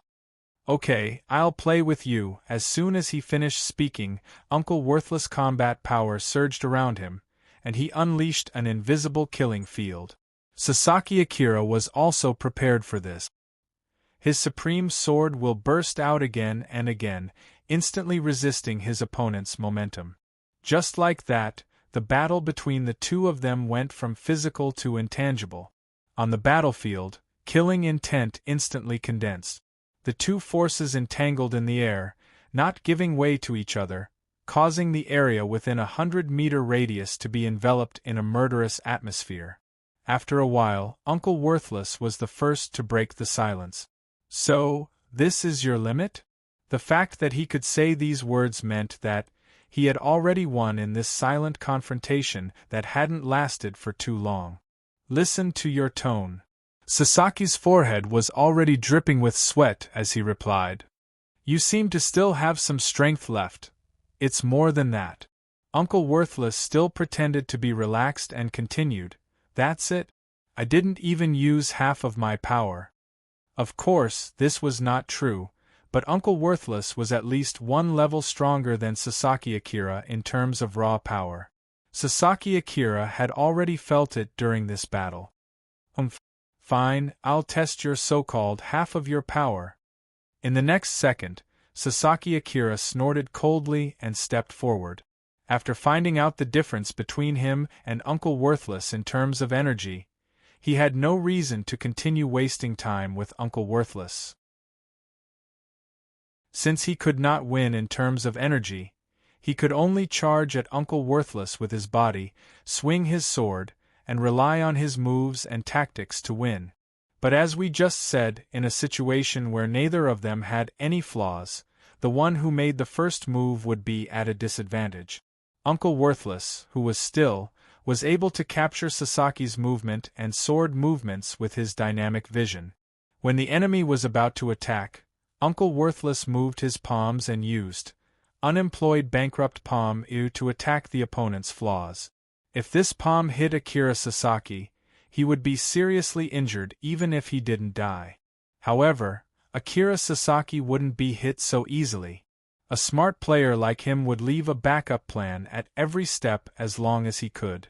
Now, knowing that his first move would be easily counterattacked, how could he act without any countermeasures?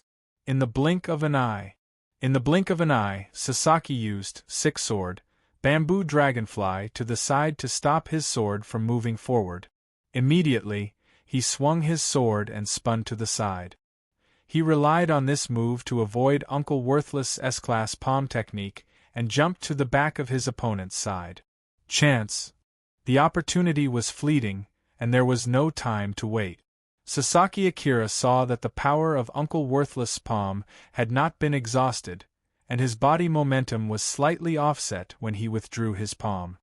He immediately decided to use his killing move to defeat the enemy in one blow. In an instant, an eerie sword intent condensed and bloomed. When Sasaki made his move, the whole world suddenly became pitch black. Sob, sword blades danced, the sound like wind chimes. At this moment, from a spectator's point of view, two lines of words appeared before their eyes. A swordsman who has not tasted defeat in 300 years. These 14 blood-red words seemed to have been slashed by a sword as they were printed on the broadcast screen. When the 2 lines of words were fully revealed, pink cherry blossoms emitting a faint glow slowly floated down, gently brushing away the words. When the words faded away, sunlight shone on the ground again, dispelling the sudden darkness. When the screen lit up, Sasaki had already sheathed his sword and turned his back to the enemy. As for Uncle Worthless, he was lying on the ground with his face down. A large pool of blood was spreading on the ground under his body. "I won!" Sasaki Akira, who was still gasping for air, was so excited that he clenched his fist and shouted. Obviously, he was very excited to be able to defeat an expert like Uncle Worthless. But 2 seconds later he staggered and fell to one knee. Ha! Ha! After gasping for air, Sasaki Akira swallowed and thought to himself, "This title skill is powerful, but it consumes too much stamina. I was going to hide it for the last few rounds. Sigh, so be it. It's better to expose my weakness than to lose." Just as he was thinking about the next round, "You've lost a lot of blood."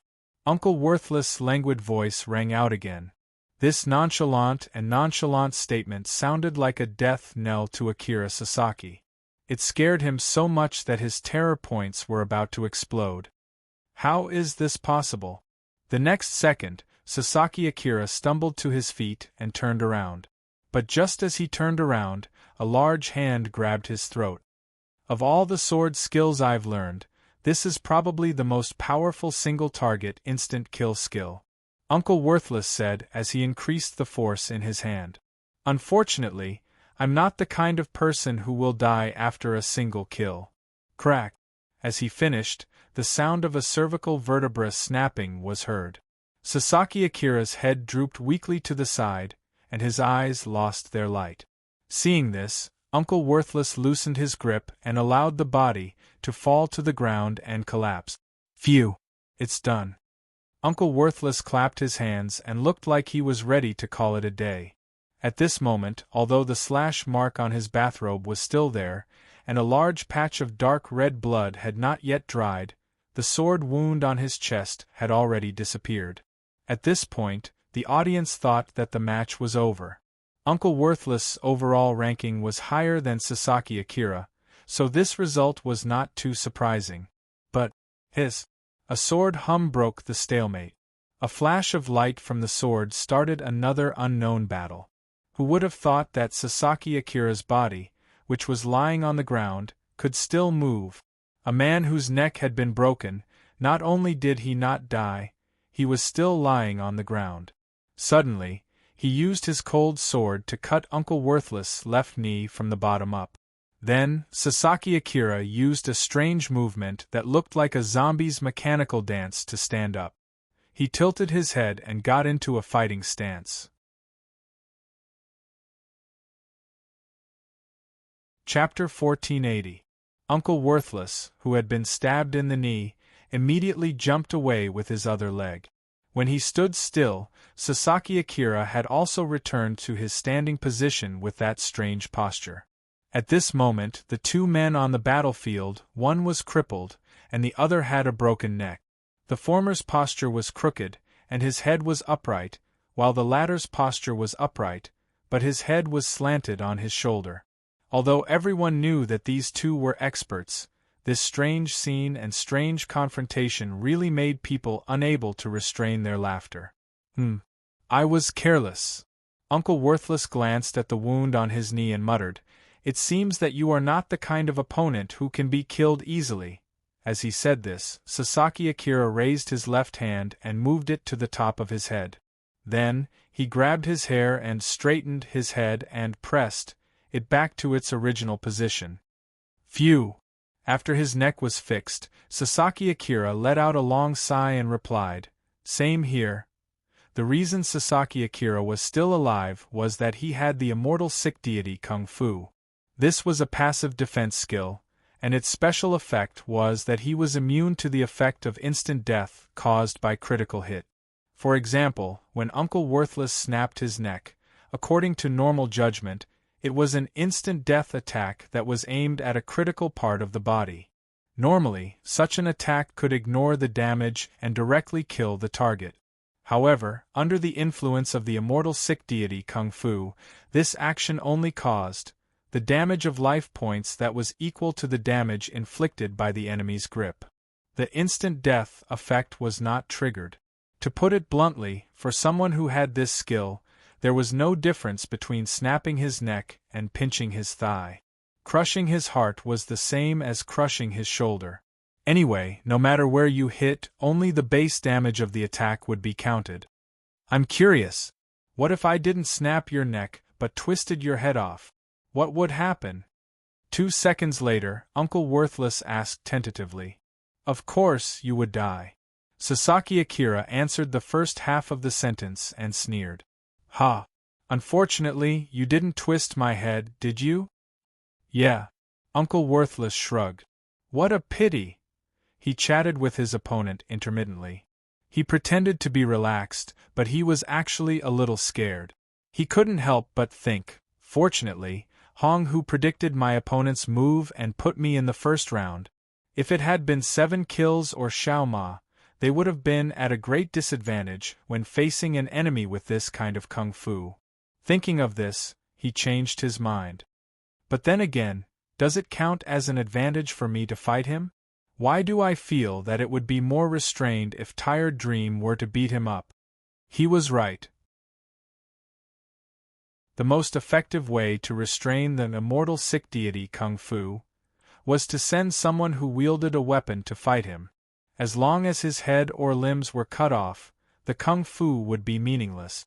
In that case, why didn't Hong Hu send out Tired Dream in the first round? Of course, it was because he didn't know who the opponent would be in the first round, and he didn't know that Sasaki Akira had the immortal sick deity Kung Fu. In fact, Hong Hu had only speculated that Sengoku was likely to think that 7 kills or Xiao Ma would be in the first round. In order to avoid being targeted, he chose another solo player other than those two to fight in the first round. It was that simple. As for who Sengoku would send out in the first round, Hong Hu wasn't sure. After all, the overall strength of Sengoku was very strong. Except for Team 2's Inagawa Masayoshi, who was unlikely to fight in the first round, all the other players were possible. However, regardless of whether it was their opponents or their teammates, everyone thought that Ambitionist, the wise general, was too amazing. He was just a player who was slightly better at strategizing, and he was not one of those military strategists who were like charlatans in those novels. How could he have guessed the lineup of the enemy? I'm also curious. A few seconds later, Sasaki Akira also said, You said that killing you once won't kill you, then I want to ask, how many times do I have to kill you before you die? You don't need to know the answer to that. Uncle Worthless didn't want to answer that question. I won't give you a second chance to kill me. Oh. Sasaki Akira's gloomy face became even gloomier.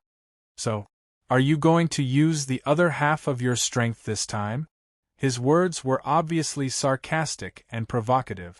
However, Uncle Worthless didn't say anything. Instead of talking back, he preferred to respond to his opponent with actions. In the next second, Uncle Worthless' figure flashed, and he instantly rushed in front of Sasaki Akira. Without saying anything, he greeted Sasaki Akira with a loser dog kick. Sasaki Akira didn't expect that a person with a broken left leg could still have the same speed as him. Moreover, Uncle Worthless used his right leg to move, and then used the same leg to attack. This kind of unusual attack was impossible to guard against. Damn it! I can't dodge it! At that fleeting moment, Sasaki Akira cursed in his heart. Then he frowned slightly, turned his toes, and used his sword to block the attack.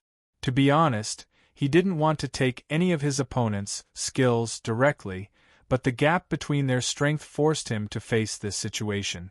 Even if Uncle Worthless only used one leg to move and attack, and he rushed in a straight line from Sasaki Akira's front, he couldn't dodge it.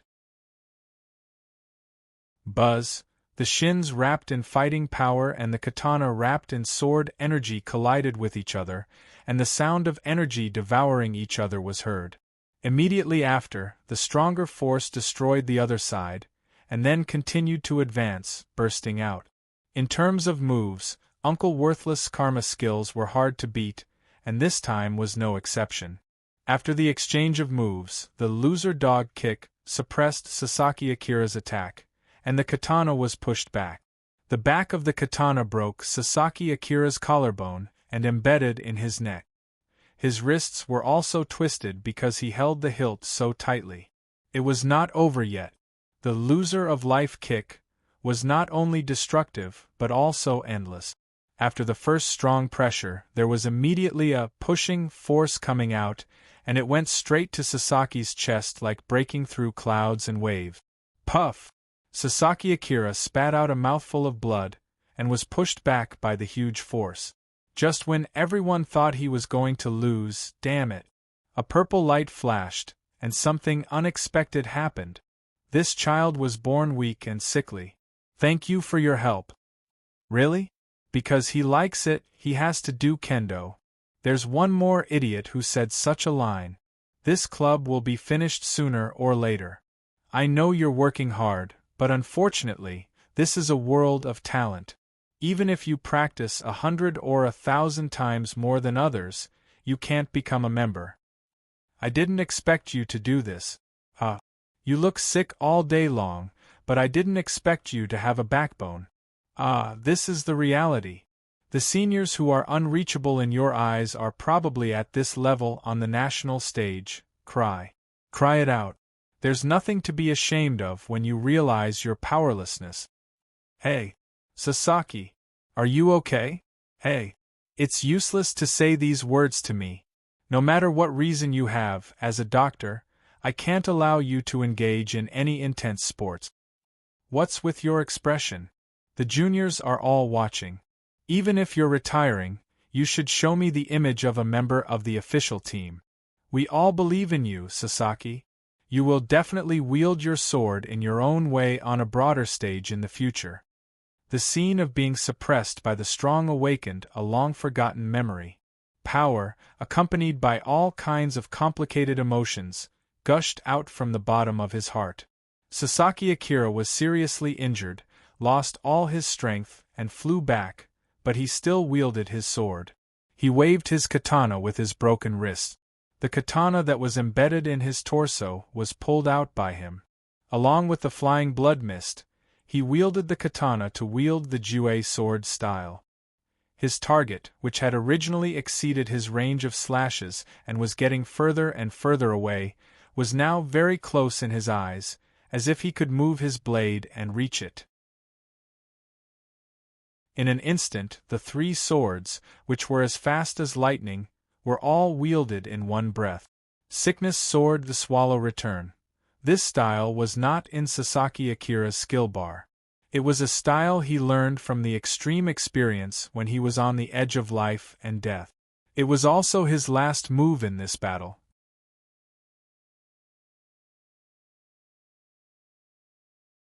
Chapter 1481.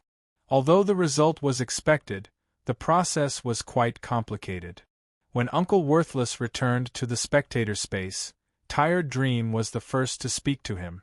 Uncle Worthless replied, because the opponent was very strong. Before he could finish, Hong Hu interjected, "Come on. It was clearly because you were too casual with the fight which led to the variables.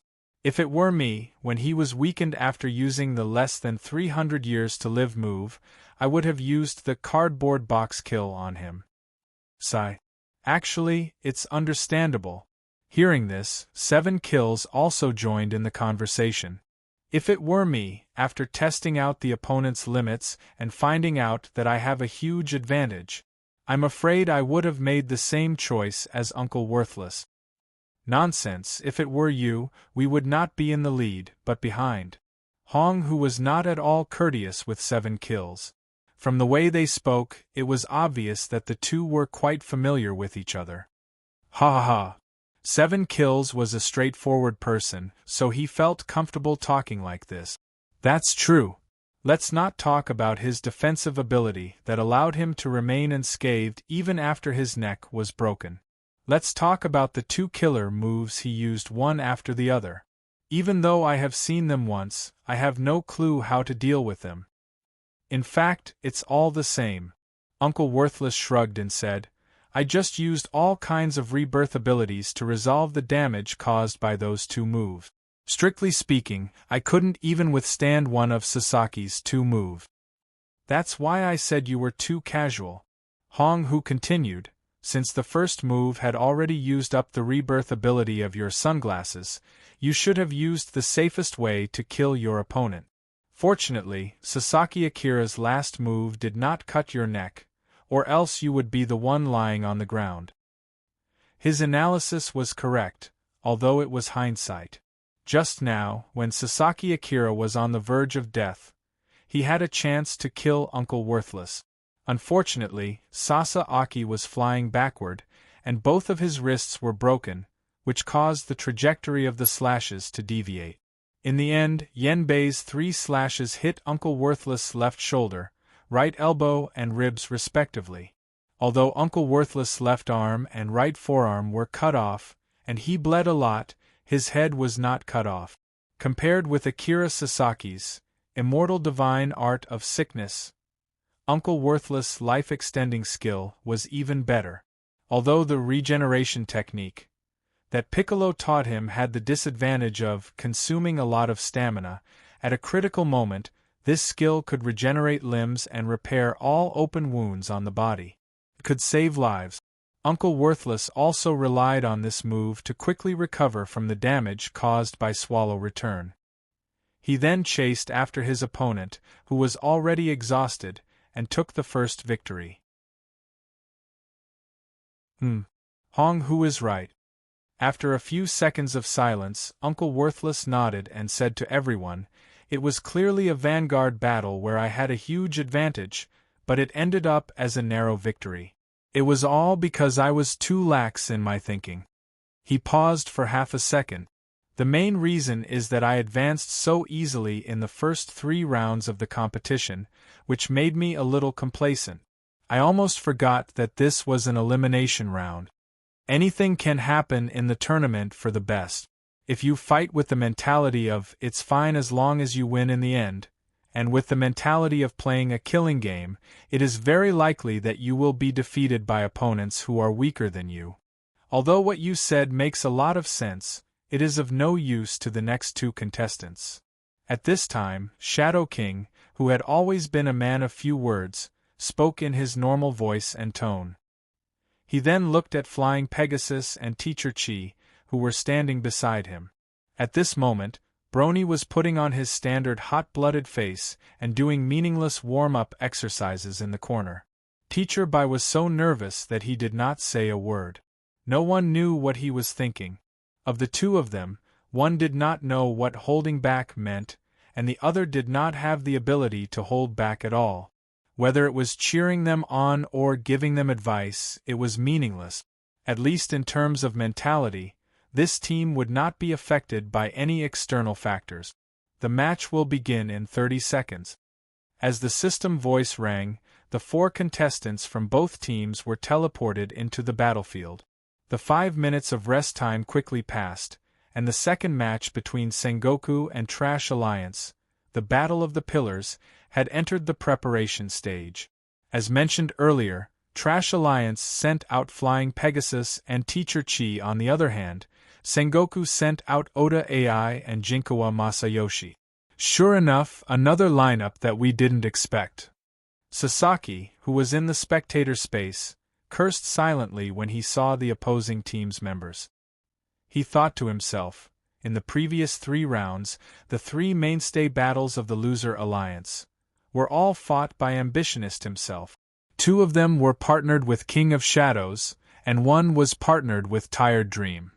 Today, not only did he send Uncle Loser to counterattack me in the first round, but he also changed his position. He pulled Teacher Chi, the hidden strongest ace, into the double position of the mainstay battle. Then, he let Sky Steed, who was originally a solo player, ride Teacher Chi's thigh. Thinking of this, Akira Sasaki couldn't help but sigh. Before the match, we predicted that the opponent would send at least one long-range or summoning specialist. That is, a player with poor physical skills, so we sent Jinkawa Masayoshi to assist Oda AI. We wanted to use surprise tactics to kill one of the opponents, but we didn't expect the opponent to send out such a combination, so our original plan is definitely not going to work. Damn it. Strategist Hong-Hu, you are so calculative. Although Akira Sasaki's thoughts were very logical from his point of view, in fact, he had undoubtedly become the victim of Teacher Chi, the strategic psychological weapon. At the same time, on the battlefield, TSK. Hong-Hu, that kid, actually put himself in the last 3 matches. Jinkawa Masayoshi muttered when he saw the opponent's lineup.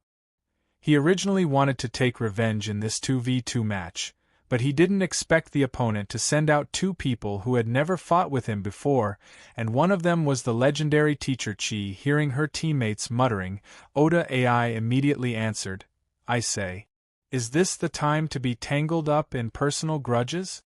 While saying this, she kept her eyes straight ahead, staring at the man on the other side of the barrier.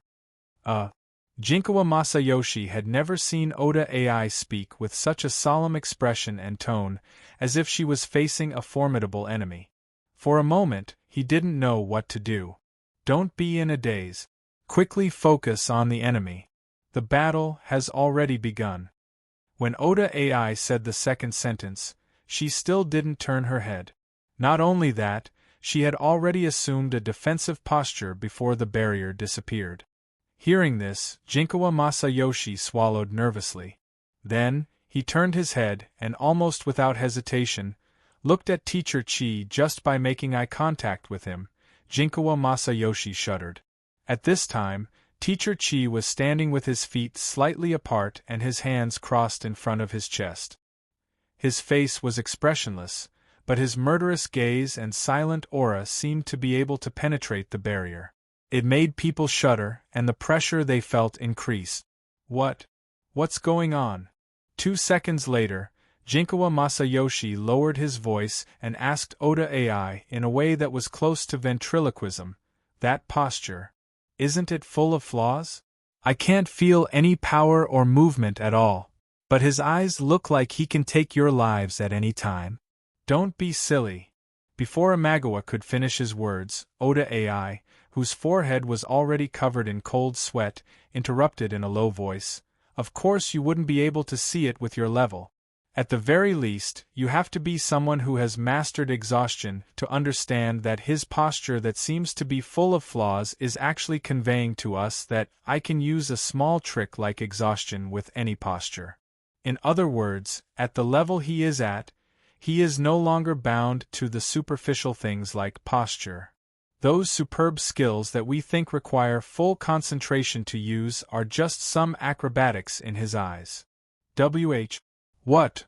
When Jinkawa Masayoshi heard this, he broke out in a cold sweat. He's already that strong. What a scary man. As he spoke, he also assumed a defensive posture. At this moment, on the other side of the barrier, Teacher Chi's inner monologue was, "This is not good. This is really not good. Because I'm too nervous. My body is so stiff that I can't move. I wanted to show a relaxed expression, but I couldn't help but show a constipated expression. If this goes on, I'll be killed instantly. My opponent has probably already set his eyes on me."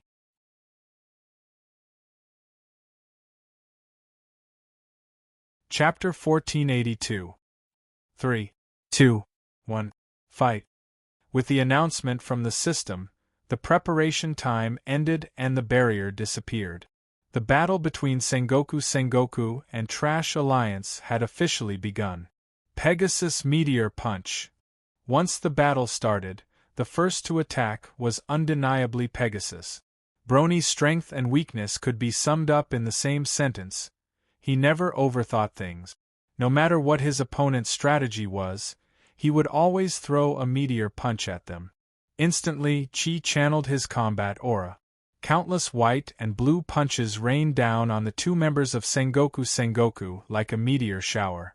TSK. Not only teacher TSK, but this guy is also very troublesome. Faced with the unavoidable attacks, Imagawa Masayoshi created a light green shield in front of him to block them. He had thought that such a skill would only pursue speed and attack range, and it would not be too powerful. But when he actually received the attack, he was shocked to find that each of the punches had a very high destructive power.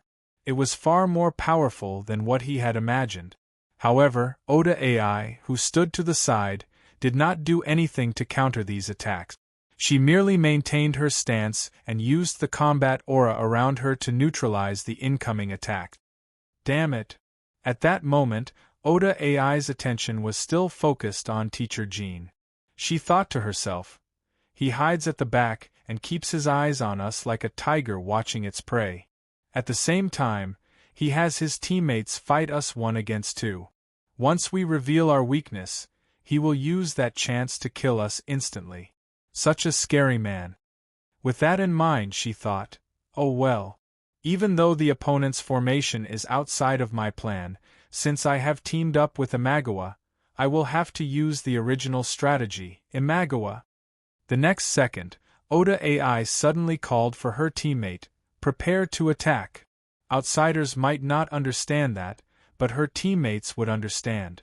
Before she finished, Imagawa Masayoshi used his title skill on Oda AI without hesitation. Name, 3-step phase special ability type, active consumption, 500 stamina points, 50 sorcery points effect.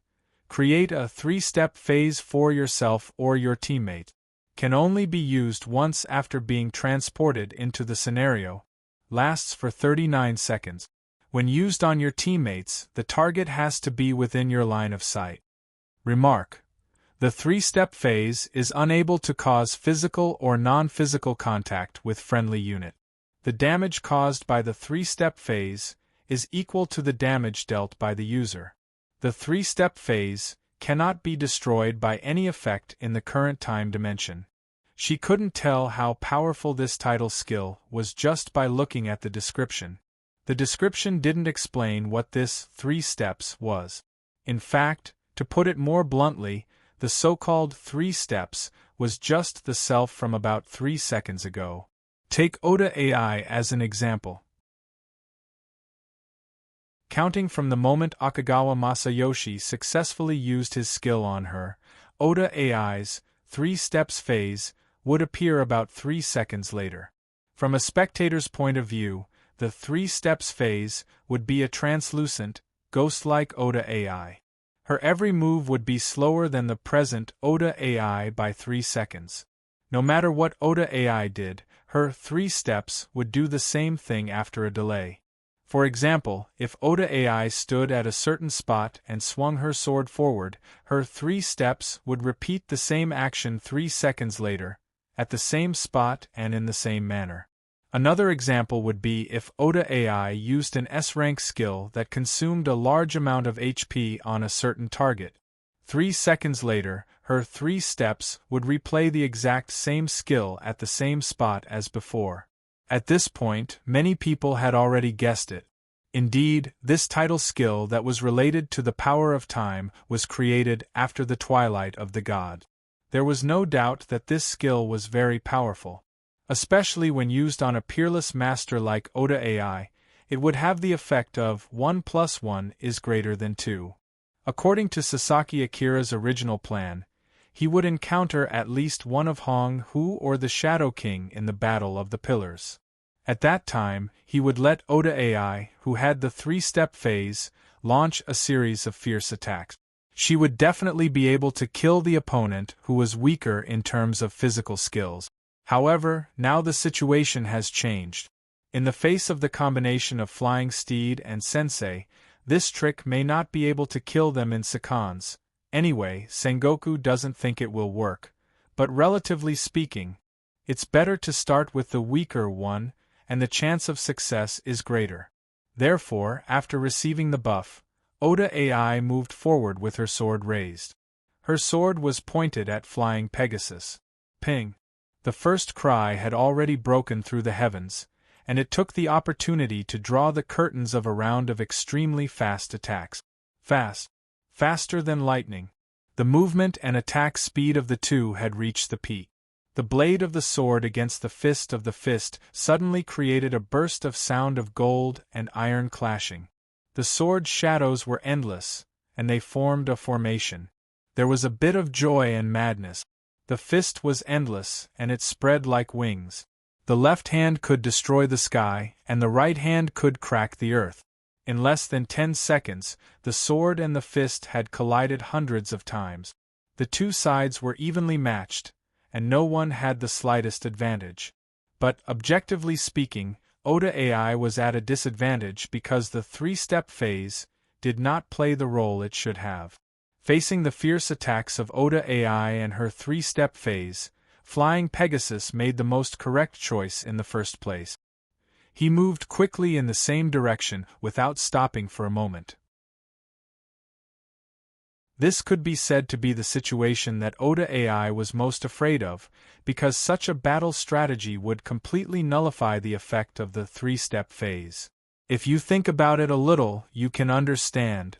As long as Brother Ma did not return to the route or direction he had taken in the past 3 seconds, then the opponent's shadow from 3 seconds ago was tantamount to a decoration. If Oda AI was facing Hong Hu or Shadow King now, she could naturally rely on her advantage of speed to circle the opponent's body in a H shape, or a more complicated pattern of staggered attacks. In that way, the power of the three-step phase could be fully reflected. However, Flying Pegasus was not slower than Oda AI in terms of speed. Once he saw through the weakness of the three-step phase and made the reaction described above, Oda AI could do nothing about it. TSK. He is obviously an idiot, but his combat instincts are surprisingly good. Oda AI thought to herself as she continued to attack Flying Pegasus. Faced with the first move he saw, he made the simplest and most effective response without even thinking. And, this kid is obviously stronger than when he was at S2. Thinking of this, a hint of anger flashed in her eyes. Come to think of it, at that time, it was also him who forced me to use a consumable skill to end up in a situation where both of us perished together. Now that we are fighting back and forth, this is really infuriating. How can a genius like me be on par with an idiot like you? The more Oda AI thought about it, the angrier she got. She was a genius who could crush most of her opponents with her talent alone. She was also a genius who occupied a lot of the studio's resources. In terms of skills, equipment, and other aspects, she was the best. Even if she encountered the 4 pillar gods, she would still be able to fight them head-on. However, she was still unable to defeat a hot-blooded idiot who only knew 1 or 2 skills. This was no longer something that could be described as disgraceful. In her anger, she fell into her old habit of forgetting about the competition and the overall situation. She fell into a state where she swore to fight Flying Pegasus to the death, as if there was no one else around. From this moment on, Oda AI's attacks were no longer reserved. She did not care about the consumption of her stamina and mana, the cooldown of her skills, and the changes in other parts of the battlefield. There was only one thing in her mind now: to kill Flying Pegasus. If she could maintain her previous calmness, she would have noticed that her teammate, Imagawa Masayoshi, had actually caught up with her and was planning to use his positioning to stop Brony's movement. If Imagawa succeeded, Brony would be in a very dangerous situation in the last 10 seconds before the 3 steps phase disappeared. Unfortunately, Oda AI did not notice this. Her attention was completely focused on the high-speed attack of Flying Pegasus. At that moment, Oda AI, who had changed her strategy and sped up her pace, successfully forced Brony to reveal a flaw. Suddenly, Oda AI's ultimate move appeared. Without seeing where the sword came from, it was difficult to know where death came from. At the moment when the fighting spirit collided, only the strong would be undefeated. At the beginning of the killing move, blood was spilled on the battlefield. However, this blood came from two different people.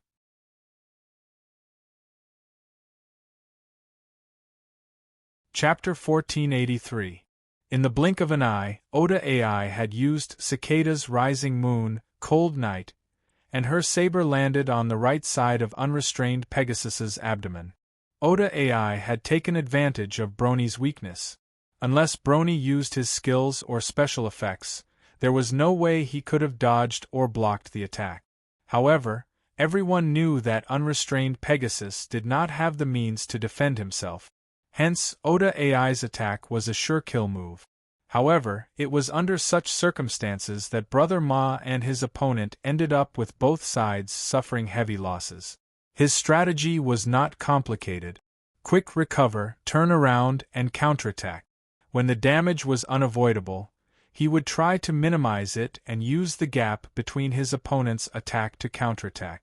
It was a simple strategy, but it was correct and effective. After the exchange of blows, Oda AI had managed to cut a bloody wound on unrestrained Pegasus's abdomen. However, she had also lost a piece of flesh on her right shoulder. Both of them were bleeding profusely. Of course, in terms of injuries, Oda AI had the upper hand. This bastard, he's doing this again. Oda AI was even more furious after this round of attack and defense. This was because she had been defeated by Brony in S2 under similar circumstances. She had clearly used a killing move that was 100% certain to succeed, but her opponent had managed to turn the tables and strike back at her in the face of certain death. If she wasn't facing Flying Pegasus but any other player, she wouldn't be so angry. But the problem was that she was attacking Brony. To make an analogy, unrestrained Pegasus was like a chef who only knew how to cook scrambled eggs with tomatoes in a cooking competition. Most of his competitors had mastered dozens of dishes that spanned across two cuisines. It was fine if you lost to others, but losing to unrestrained Pegasus would only make you angry. She lost her cool so quickly. Looks like Brony and his team have a chance. At that moment, Feng Bujue, who was watching the livestream in the conference room, revealed a smile. He tilted his head and commented, "By the way, Oda AI, this little girl sure is a bit dumb. She has already sparred with Brother Ma once, but she still hasn't realized how clever he is." The next second, Snow continued with a doubtful look, "To be honest, I can't see how Flying Pegasus is brilliant. I've also watched a lot of his competition videos. Other than the basic changes in physical skills, he usually uses no more than 2 active skills, and I've never seen him use any strategies or tactics, ha." When Brother Ju heard this, he immediately laughed dryly and asked, "Then let me ask you, if it were you, with only 2 or 3 skills and no tricks, would you be able to achieve his winning rate in the previous 2 seasons?" "That's absolutely impossible," Snow replied without even thinking about it. But after he said that, his expression changed. That's right. How could he beat so many masters under such conditions?" Feng Bujue muttered and suddenly asked, "Do you know the term craftsman's spirit?" "Of course I do," Snow replied. Feng Bujue nodded and continued, "Flying Pegasus belongs to people who are born with this kind of potential." He paused and said, "This kind of person's brain circuit is different. They can indulge in exploring infinity and limits in a limited field. But most of us, we won't circle ourselves in a certain field. Our nature makes us more inclined to explore our self-worth in a variety of ways. In the end, it also causes us to waste time in that infinite world and lose ourselves. Actually, you can just say." Snow followed Brother Ju's train of thought and continued, "Flying Pegasus has already practiced his physical skills and his Pegasus fist techniques to the limit." "I understand. That can't be described by a mere limit," Feng Bujue said. "What he has done, people like you and me, even if we can understand it, it's difficult to do it." He lifted his chin and motioned for Snow to continue watching the live broadcast. "For example, Oda AI. She can't understand what kind of experience it is to fight with only 1 or 2 active skills on her. This was because she had never fought under conditions where she had almost no choice. Even in those situations where she failed, until the moment before she was killed, she still had more than one response. Brony, on the other hand, had long been used to fighting under conditions where the average person had no choice. He could already create infinity within finitude, that is, rely on his instincts to make additional choices that exceed common sense. At the same time, on the battlefield, the attack and defense between the two had escalated again. Oda AI's fighting spirit rose along with her anger, and the little universe of flying Pegasus also blazed. At this time, the duration of the 3 steps was up, and Kamigawa Masayoshi could not use any other method to intervene in this level of attack and defense because the speed of the two had exceeded his dynamic vision. If he forced himself to intervene, he would only interfere with his teammates or be, accidentally, hit by the enemy. But the awkward thing was, Kamigawa Masayoshi did not dare to challenge Teacher Chi alone. To him, that was even more stupid than intervening in the battle. It was practically suicide. Therefore, Kamigawa Masayoshi could only hover near Oda AI and Brony's battle formation. On one hand, he was helping his teammates to guard against Teacher Chi's movements, and on the other hand, he was waiting for an opportunity to provide support. Why? Why can't I win? Why can't I win against this poor guy with poor fighting skills? As time went by, Oda AI became more and more anxious. She clearly had the upper hand in terms of raw strength, but now she was powerless in the field of close combat, the field she was most confident in, against an opponent who had his hands and feet tied. The mental blow was self-evident. Calm down. Finally, Kamigawa Masayoshi could not stand it anymore. He yelled at his teammates, "As long as the 2 of us work together, that guy can be easily defeated." Oda AI, who had gradually lost her momentum, regained some of her rationality after being yelled at by Kamigawa Masayoshi. "That's right. Why do I have to use this method to determine the winner? Players like Soaring Pegasus. As long as we work together, even 2 members of Team 2 can defeat him." Oda AI thought to herself, "But I don't want to give up. We've already fought to this point. If I go around and ask my teammates to join the battle, won't it be the same as admitting that I lost to him in a one-on-one duel?" "You seem to be troubled by something." Just as Oda AI was hesitating, Soaring Pegasus suddenly opened his mouth and asked her a question. Oda AI did not have a good attitude toward Brony. She immediately used the tone of a delinquent girl and replied, "What are you talking about?" While the 2 of them were talking, the exchange of fists and katana did not stop. The sound of combat energy clashing against each other was still incessant. The hesitation in your mind will be reflected in your actions. After a few more punches, Brony continued, "It's because your katana has slowed down. That's why I'm asking you." "Cut the crap." His words made Oda AI even more unhappy. "If you want to die so slowly, I can speed up and fulfill your wish." Unexpectedly, just as Oda AI was about to say this, "No, you don't have that chance anymore." Soaring Pegasus' left hand firmly grasped Oda AI's wrist that was holding the katana. "What?" Oda AI's face turned pale with fright. For a master of her level, this kind of situation would only happen when she exposed a huge flaw or when her speed was overwhelmed by her opponent. "You're very strong," Soaring Pegasus said in his heroic tone. "You've pushed me to my limits since the beginning. I didn't expect to be able to hold on until now." As he spoke, he had already twisted Oda AI's wrist and turned her body around. Then, he took half a step and moved behind Oda AI. He changed his posture and put his hands under her armpits to clamp her shoulders.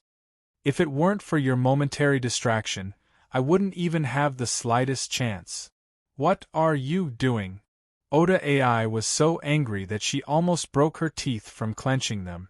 However, she could only vent her anger. There was no way she could break free from soaring Pegasus' grip.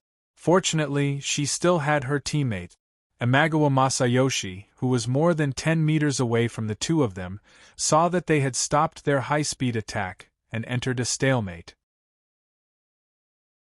He immediately dashed behind soaring Pegasus and threw out 2 shurikens. Asterisk poof. Asterisk poof. Asterisk poof. Asterisk. The 2 shurikens successfully penetrated soaring Pegasus's holy robe and stabbed into his back, causing blood to splatter everywhere. However, this was not enough to kill soaring Pegasus. Arg! Not only did he fail to kill soaring Pegasus, but he also took the opportunity to provoke him into yelling. "I'll leave the rest to you, old man." Before he finished yelling, a piece of music started to play on the battlefield. This melody was also very popular. It was a famous anime song from the last century, the pure music version of Pegasus's Fantasy. What the hell? Hey, even the background music is coming out. There's such a thing? Could it be added by the broadcaster? It doesn't look like it. I think it's a skill? The skill with the lights-off effect in the previous match was already so powerful. I'm afraid this skill with the ignition song is going to destroy the world. The reactions and speculations of the audience were mostly correct. At this moment, Sky Horse in the Sky did use his ultimate skill. He didn't use Sky Horse Meteor Punch or Sky Horse Comet Punch. Instead, he used the second stage of his Soul Eye, which was based on his Soul Eye Little Universe. In the blink of an eye, before Imagawa Masayoshi's follow-up attack arrived, Mr. Ma had already lifted his legs and clamped Oda AI's legs. Both of them suddenly fell to the ground. Looking from the side, their bodies formed a tire ring. "Take this." Immediately after, Brony straightforwardly announced the move that he had created and named himself, Pegasus Whirlpool, Invincible Windfire Wheel. Unlike the Invincible Firestorm wheels, this move didn't need to be used on step. Could be used on flat ground. This move combined the high-speed rotating force of Pegasus Whirlpool, crushing punch, the huge energy generated by the Little Universe, and the shocking movement of Invincible Firestorm wheels. Its destructive power was even greater than to beating the loser, and it was not something that could be blocked by humans. It could be said that, when Xiaoma dragged Oda AI and began to roll around, the two of them were destined to perish together.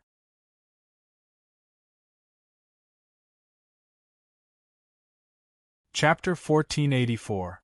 When the speechless move ended, the two figures fighting each other both turned into white light and returned to their respective spectator spaces. Ha! Seeing Oda AI being teleported back, Takeda Tomo, who usually liked to argue with her, laughed awkwardly and said, "How many times have I told you not to be reckless? Don't be reckless. You lost again, didn't you?" She stuck out her tongue and made a face at the end of her sentence. Normally, when Oda AI heard this kind of line, regardless of whether it was reasonable or not, she would take a big stride forward and strangle Takeda, who was shorter than her by a head. She would gnash her teeth and roar in his ear, "Don't talk so much, you shorty." But today, Oda's reaction was, "Ah." She replied with a lifeless expression and a weak tone. "Yeah. I fell again." As she spoke, she walked to a corner, squatted down quietly, and started to draw circles on the ground with her finger. "Anyway, I'm just a useless, freakishly strong woman. I'm not much different from those idiots. Just let me become dust in the corner." Takeda Tomo was not used to seeing her in this state. You don't have to be so harsh. Looks like you've suffered a big blow this time," Koji Shin said from the side. Could it be because you died from a particularly embarrassing move?" Yusuji Hito, who was straightforward, poked at Oda's sore spot.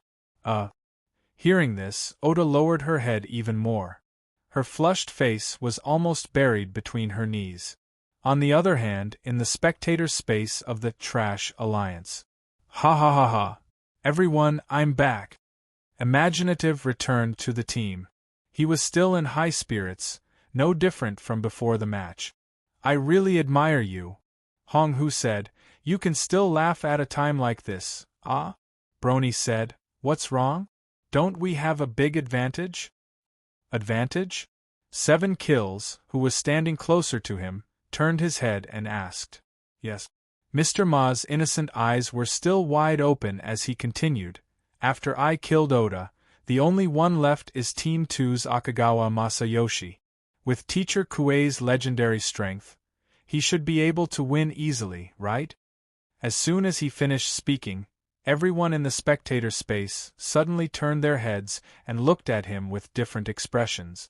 They said in unison, huh? In the first 2 seconds they really thought that they had misheard. But after a few seconds they gradually realized a very shocking fact. Brother Ma, who had joined the team for more than a week and had rehearsed many scenarios with them, did not realize that Teacher Chi was actually very weak. I say. 7 Kills thought for a few seconds and quickly walked to the others. He lowered his voice and said, Should we tell him? No, no, no. Hong Hu adjusted his glasses and interrupted.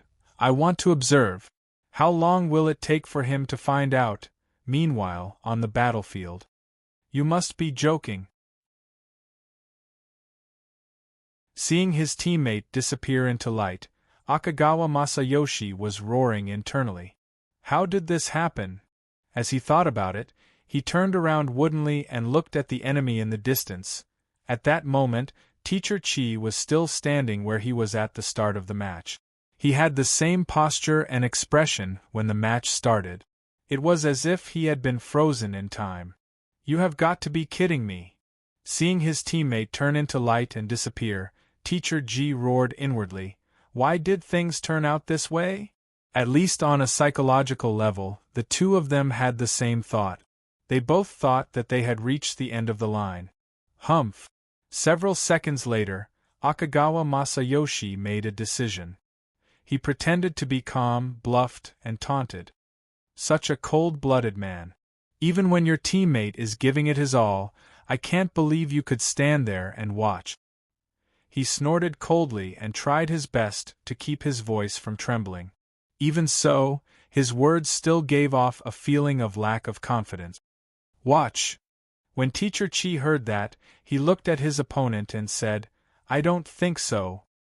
He paused for half a second and said, I didn't see anything. As soon as he said that, Akagawa Masayoshi gasped in shock. BB****. Akagawa Masayoshi was shocked. Does this guy mean that the battle just now was not worth mentioning in his eyes? Indeed, Oda's fighting style is rash and unreasonable, and Pegasus's fighting style is also very simple. But no matter what, the strength, speed, and combat instincts of these two are all top-notch. The level of their attack and defense is also very high. It's rare to see such a high level of combat. Even so, in the eyes of this man, everything that happened just now was nothing. Is that why he ignored them? Jean Chuan had a lot of thoughts in that moment, but Old Bai's intention was not as complicated as he thought. Old Bai simply did not see the fight between the two from the beginning to the end, so he said that he did not see anything. Damn it. Suddenly, Akagawa Masayoshi shouted as if to boost his courage. Just because you are a little bit stronger, you think everyone is stupid? Teacher Chi did not know how to respond to such a baseless accusation. So, he kept quiet. Even if you are much stronger than me, I will not run away without a fight. Seeing that Teacher Chi did not reply, Akagawa Masayoshi took the opportunity to get ready to attack. Then, he shouted, I will do my best to make you lose your composure. Although his opponent seemed to be ready to fight, Teacher Chi was still expressionless. After a while, he squeezed out a sentence. Oh, I see. Due to excessive nervousness, Teacher Chi's body and face were not only stiff, but his reaction was also half a beat slower. But in the eyes of others, this scene made him look like a king who did not care about his opponent at all. No. I can't.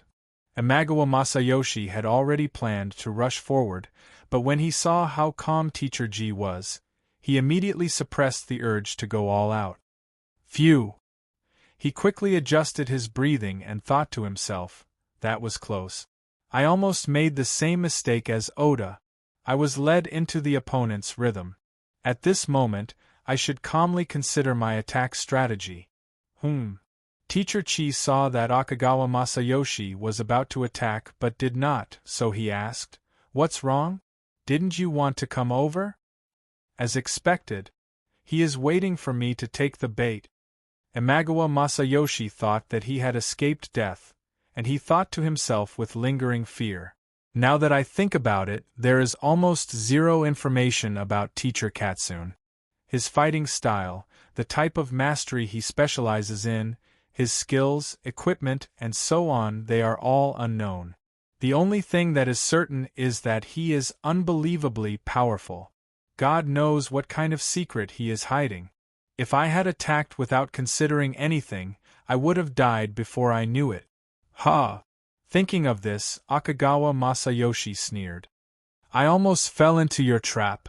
As he spoke, he quietly changed his posture and quietly prepared for a long-range attack. What Akagawa Masayoshi was going to use was none other than the 2 shurikens he had thrown at Sky Horse's back. Only the people from Sengoku knew that his 2 hidden weapons were not ordinary consumables. They could be used repeatedly, and their power was at least on par with a B-grade skill, chi manipulating shuriken. Right now, since Brony had already teleported away in the form of light, the 2 shurikens that were originally stuck on his back had fallen to the ground in the distance. They were mixed with a pile of rubble that had been crushed by the Pegasus Whirlwind Invincible Windfire wheel. Even the audience who could observe the battlefield from various angles would not pay attention to the 2 flying items that had been used, let alone the players on the field. Akagawa Masayoshi planned to use this to attract Teacher Chi's attention while quietly controlling the shurikens with his ki to launch a long-range attack from an angle that the enemy would not expect. Unexpectedly. So, just as Akagawa Masayoshi was about to attack, Teacher Chi spoke again. You want me to go over? What? Akagawa Masayoshi was shocked when he heard this. Thoughts flashed through his mind. This is a lie. How did he see through my intention in an instant? The subtext of the sentence, you want me to come over, is, I've already sensed that you're going to use a flying item to ambush me. Let's not bother with such boring tricks. With my speed, it's easy for me to get close to you. It's impossible for you to hit me with your half-baked long-range ability. This man, his tentacles have spread to every corner of the battlefield. Even the trembling of a small stone on the ground far away is under his control. Even when facing the ability that he has seen for the first time, he can control the enemy before they even make a move. It seems that the moment I used my ki to establish a connection with the shurikens, he found out, no, wait. This is not the first time. So that is how it is. When I attacked Flying Pegasus earlier, he already knew that the way I used the shurikens was not the usual throwing, but using ki to control them. Ha! Even if you're an opponent, I can't help but admire you. Teacher G, you're a man worthy of the word legend. Only now do I understand why you said you didn't see anything.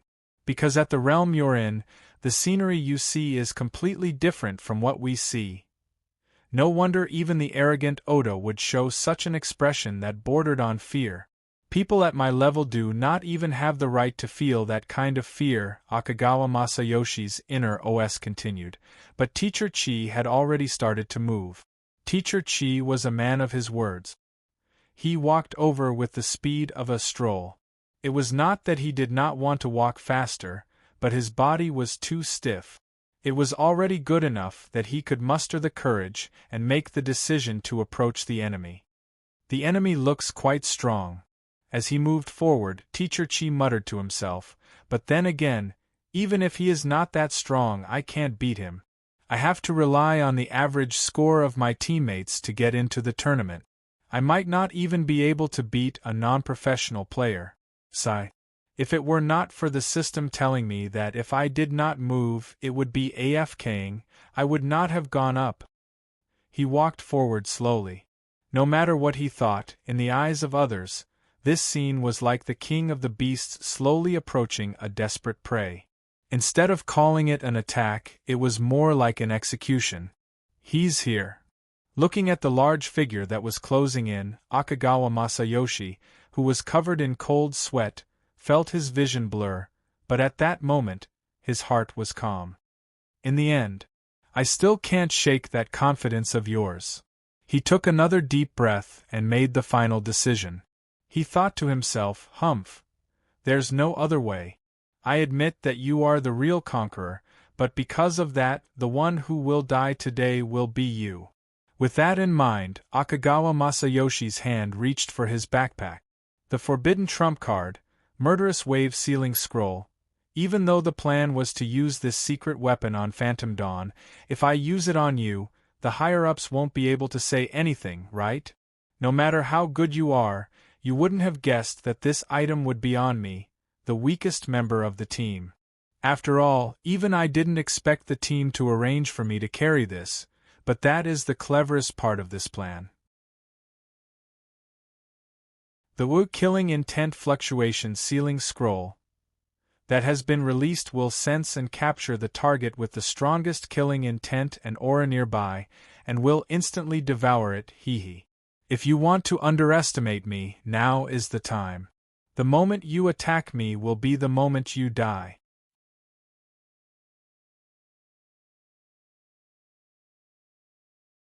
Chapter 1485. The moment Ichikawa Masayoshi turned into a white light and returned to the login space, except for Oda AI, who was still squatting in the corner and drawing circles, the members of Sengoku, including Ichikawa Masayoshi himself, were all in a state of confusion. They were silent for about 10 seconds in this strange atmosphere. 10 seconds later, Ichikawa Masayoshi seemed to suddenly understand something, and his expression changed abruptly. His face was pale, and he broke out in a cold sweat again. Seeing this, Sasaki Akira, who had also just recovered, asked, I say, what's the situation? How did you die? Ichikawa Masayoshi's voice trembled. I launched the killing intent seal scroll. What? Takeda Tomoichi almost jumped up when he heard those words. You actually used your secret weapon? Wait. Sasaki waved his hand, motioning Takeda not to rush. Ichikawa. He then looked at Ichikawa Masayoshi again, and said with a dignified expression, I completely understand the reason why you used the scroll. To be honest, this item is indeed a good thing to use on Teacher Katsune, but the problem is, he said, glancing at the battlefield again, why did you use the scroll, and why did you still die in the end? Ichikawa Masayoshi took a deep breath, as if to suppress the fear in his heart, but his voice was still trembling. The principle of the scroll. Don't you all know? As soon as this remark came out, the faces of the members of Sengoku changed. They naturally read the item description of the secret weapon, and they also saw the scene on the battlefield just now. Teacher Katsune just walked to Ichikawa Masayoshi at a strolling speed, raised his hand, and threw a seemingly ordinary straight punch. As a result, the moment Ichikawa Masayoshi was hit by the punch, a purple-black energy suddenly appeared and swallowed it completely. In other words, Sasaki Akira thought for a few seconds and said, when his fist was about to hit you, you launched the killing intent seal scroll, but the released killing intent swallowed you instead? Yes. Ichikawa Masayoshi responded weakly. How is this possible? Yusuji Hito questioned.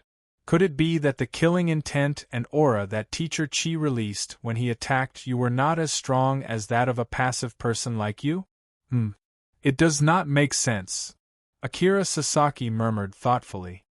Even if Sensei Kuin somehow knew Imagawa's intention in advance and knew the effect of the scroll, if he wanted to use the scroll to kill Imagawa, he would have to do something like almost completely abandon the murderous intent during the attack and hold back his breath. Sasaki shook his head. It's impossible. Anyway, I can't do it. Hearing that, Jishin added, I can do that if I purposely hold back my killing intent, but in a battle of life and death, walking so close to the enemy and lowering my aura to a level lower than my opponent's, that's like sticking my hand into a blender that's connected to a power source. No matter how much I force myself, my battle instinct won't allow my body to do that. Could it be? At that moment, the honest Yusuji Hito said something dangerous. Is it because Sensei Kuin's fighting ability is so low that his killing intent and aura when he attacked were not as strong as Imagawa, who was preparing to counterattack with items? After he said that, silence fell again. Several seconds later, Takeda Tomo was the first to laugh out loud. Inchan, have you lost your mind from all that sword practice? The kind of person you're talking about has to have a hidden score of less than 50 points, right? Of all the participants in S3, I don't think you can find someone like that, okay? Yes, we're talking about a monster at the same level as Phantom Dawn, Jishin added. The speculation of low fighting ability is a bit too far-fetched. You have a point. Yusuji Hito nodded. Even though she was a serious person, she was easily convinced. Then, at that moment, Yi Deshang, who had been watching silently from the side, suddenly cut in. There is only one possibility. He paused and turned to Imagawa Masayoshi. I don't mean to offend you, senior, but, based on Imagawa Mori's expression, he should have known the truth already. Ah. Imagawa Masayoshi's face was ashen, and he said in a low voice, Actually, it's very simple. He lifted his head to look at his teammates and asked a question that did not require an answer. When you step on an ant, will there be a murderous intent? As soon as he said this, everyone came to a realization. But following that was an indescribable fear. Similarly, Imagawa Masayoshi turned to Jishin. When you step on an ant, there won't be a feeling similar to reaching your hand into a blender, right? This question also did not require an answer. Seeing that no one spoke for a long time, Imagawa Masayoshi continued. That's how it is, no matter how you think about it. Knowing the special effect of our secret weapon in advance, guessing that the item is on me, and knowing my intention of using it. This kind of harsh assumption is not very realistic. Even though I don't want to admit it, there is no doubt that the opponent did not know anything about the murderous fluctuation sealing scroll, and attacked me without any murderous intent. Wait a minute, what about the presence? Jishin followed his teammate's train of thought and asked, since he did not guard against the scroll's power, then at least in terms of presence, he should be stronger than you. It's exhaustion. At this moment, Oda Ai, who was squatting at the corner of the room, suddenly spoke up. Although she did not turn her head around, and her voice sounded dejected, she still answered her teammate's question. Well, actually, it's not accurate to say that it's draining.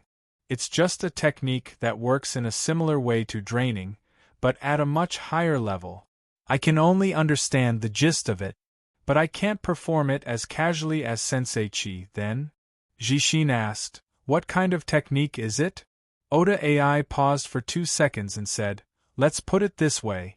You can imagine that in a battle, except for the brief moment when the attack and the opponent have direct contact, the rest of the time, the consumption of ki is reduced to a level close to 0. What? Even Jishin, who had always been calm, showed a rare look of astonishment. That kind of thing, even in theory. That man is different. Before she could finish her sentence, Imagawa Masayoshi interrupted her with the tone of an experienced person. His strength seems to have reached another dimension. That transcendent strength can no longer be measured by moves or equipment. Applying common sense and theory to him is meaningless. His words seemed to have put the lid on the coffin of this discussion, and no one said anything more about this failure. At this moment, the score was 2-0, and the huge deterrence and frustration brought by Sensei Chi had caused the momentum of Sensei to drop to the freezing point. However, the champion battle was about to begin. The match will begin in 30 seconds. The break time passed in the blink of an eye. With the system voice, the two players from Sensei Chi and Trash Alliance who participated in the champion battle were sent to the battlefield together. The lineup of this battle was not surprising. It was within the expectations of the two teams. On the side of Sensei Chi, Yusuji Hito was sent out. Just like in S2, Yusuji Hito wore a blue armor and a white shirt. Her long black hair hung down to her waist, looking valiant and heroic. The weapon she used was still the legendary fire attribute Long Tachi, Kuroki no Tachi. It was very recognizable. On the side of Trash Alliance, 7 kills was sent out. Everyone should be familiar with this fighting maniac. This time, because he was going to represent Trash Alliance, he changed out of his blade uniform and changed it into a new style. He wore a thick black bodysuit that covered his entire body from neck to toe. Although this Fong battle uniform was only a fashion, its high price meant that it provided a significant bonus effect. Especially for close-range fighters, this set of clothing was extremely practical. The surface of the battle uniform was as solid and shiny as armor, but at the same time, it could tightly fit the curves of the player's body. After it covered the player's head, hands, and feet, not only could it reduce the consumption of heat, but it could also physically prevent a lot of throwing skills from grabbing. It could be said that in terms of performance, this set of clothes was at least equivalent to an excellent equipment. If there was a flaw, it would be the fact that this set of clothes, which was meant for arena combat, did not come with shoes. This was not a big deal, as 7 kills could just wear his own shoes. Of course, in the eyes of the players, as a fashion set, the biggest flaw of the Ulfong battle uniform was that it was ugly. This set of clothing was roughly equivalent to a thicker version of a black diving suit with muscle contours. If it was worn by someone who was not strong and muscular, it would look particularly wretched. Fortunately, 7 kills met the above requirements, and he did not care about his image. If there was a need, he did not mind wearing a classic wrestling uniform. 5, 4, 3. Soon, the last 5 seconds of the countdown sounded, and the fierce battle was about to start. The two players who came to participate in the Battle of the Champions were the direct type of players. Neither of them planned to beat around the bush. They only wanted to fight head-on. Therefore, in the 30 seconds of preparation time, both of them stood in their original positions and waited eagerly for the barrier to disappear. From the previous records, it was hard to tell who was stronger between the two of them. Overall, this should be the most normal battle between the two teams so far.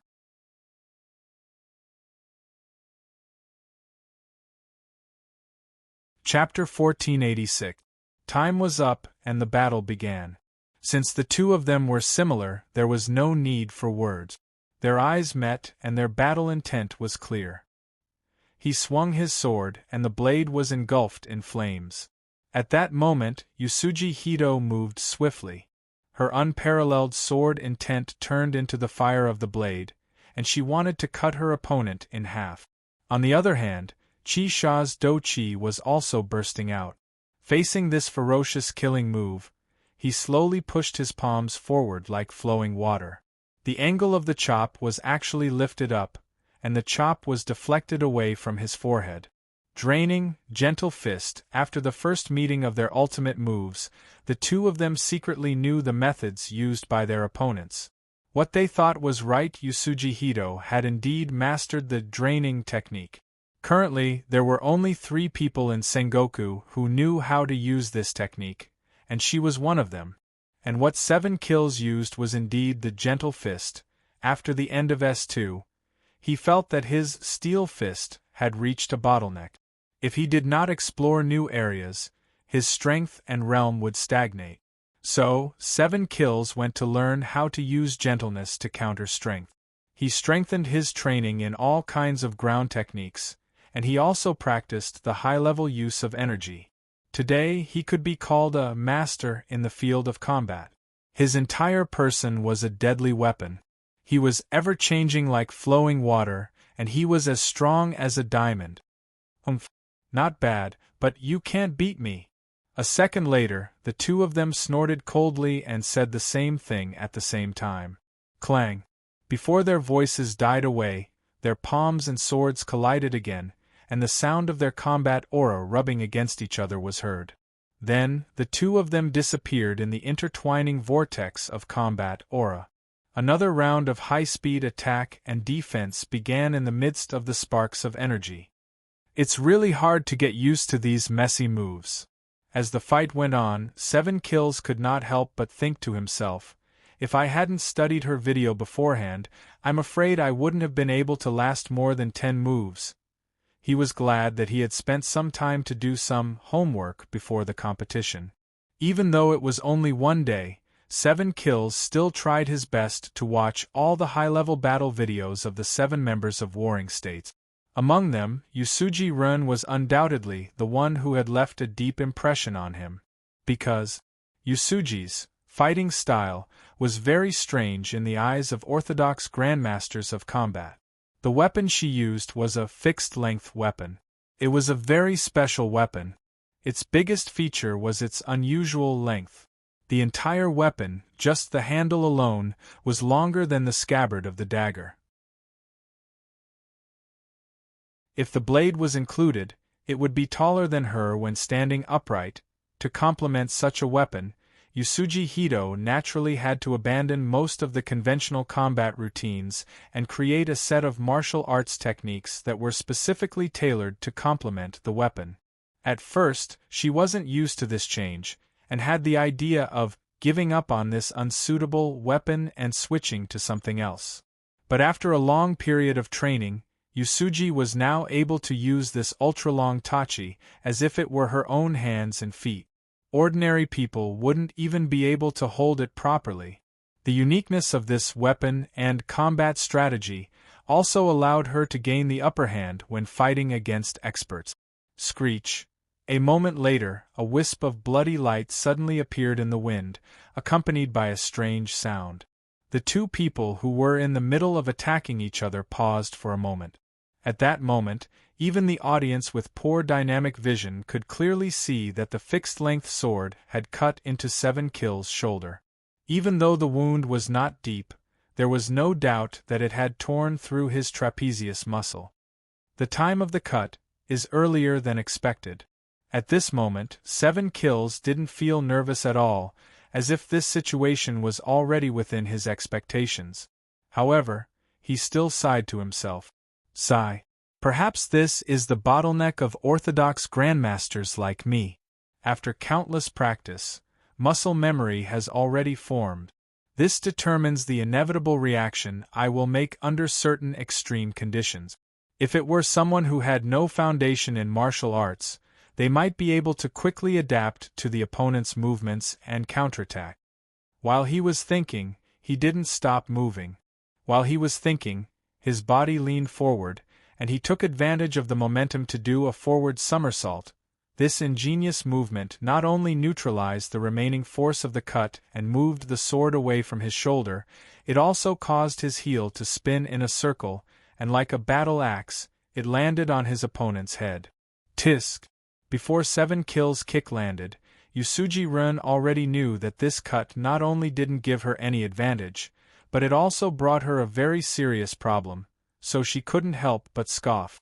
Since fixed length had the advantage of having a large attack range and high power, it had to have a corresponding disadvantage, which was that after hitting the target and stopping, the speed at which the attack was retracted was too slow. 7 Kills saw through this. At the cost of taking a cut on his shoulder, he successfully brought the battle into the rhythm of close-range combat, which he was best at. Screech! The wind pressure brought by the foot axe brushed past the tip of Yusuji-ren's nose, and a burning sensation hit her in the face. Although Yusuji-ren took a step back and dodged the attack, she had already lost her momentum. It was very disadvantageous for her to let her opponent enter the blind spot of her fixed-length attack. If one had to make an analogy, Yusuji-ren was now like holding a machine gun with her arms stretched out, and her opponent, although only holding a knife, was already at a distance parallel to her wrist. Wolf Fong. After completing the somersault, 7 Kills ignored the pain from his shoulder and immediately rushed forward like a ghost, not giving Yusuji a chance to adjust her posture. Wind Fist. The moment the move was made, the murderous intent was revealed. 7 Kills' fist was like a wolf's fang, and its style was like a gale. Yusuji-ren took a step back and blocked the attack with her sword. After fighting for so long with a fixed-length weapon, Yusuji obviously knew how to deal with this kind of situation. When the wolf fang wind fist came at her, she abruptly stepped back and retracted her sword. Although she couldn't reverse the situation, she was able to block the attack's damage. Clang! Unexpectedly, in the blink of an eye, 7 Kills had already stopped his attack and changed his stance. He used 2 fingers on his right hand to catch Yusuji's sword. 2-finger vacuum grip? Yusuji-ren had seen 7 Kills use this move when she watched the recording, so she knew the name of the move in her heart without him saying anything. However, what she wanted to know now was, what is he trying to do? This move is not meant for close-range combat. Is he trying to break my weapon with this skill? Of course, that was impossible. Even a telepathic finger couldn't break a legendary-level weapon, let alone 2-finger vacuum grip. 7 Kills didn't use this move to break the fixed-length attack, but to temporarily restrain his opponent's sword, even if it was just for a second. Because 1 second was enough for him to use, Rahachi-style, Orochi strike, with his left hand. You're tuning in to the Phoenix Knights YouTube channel. Don't forget to subscribe and join us on this journey to catch the most captivating stories.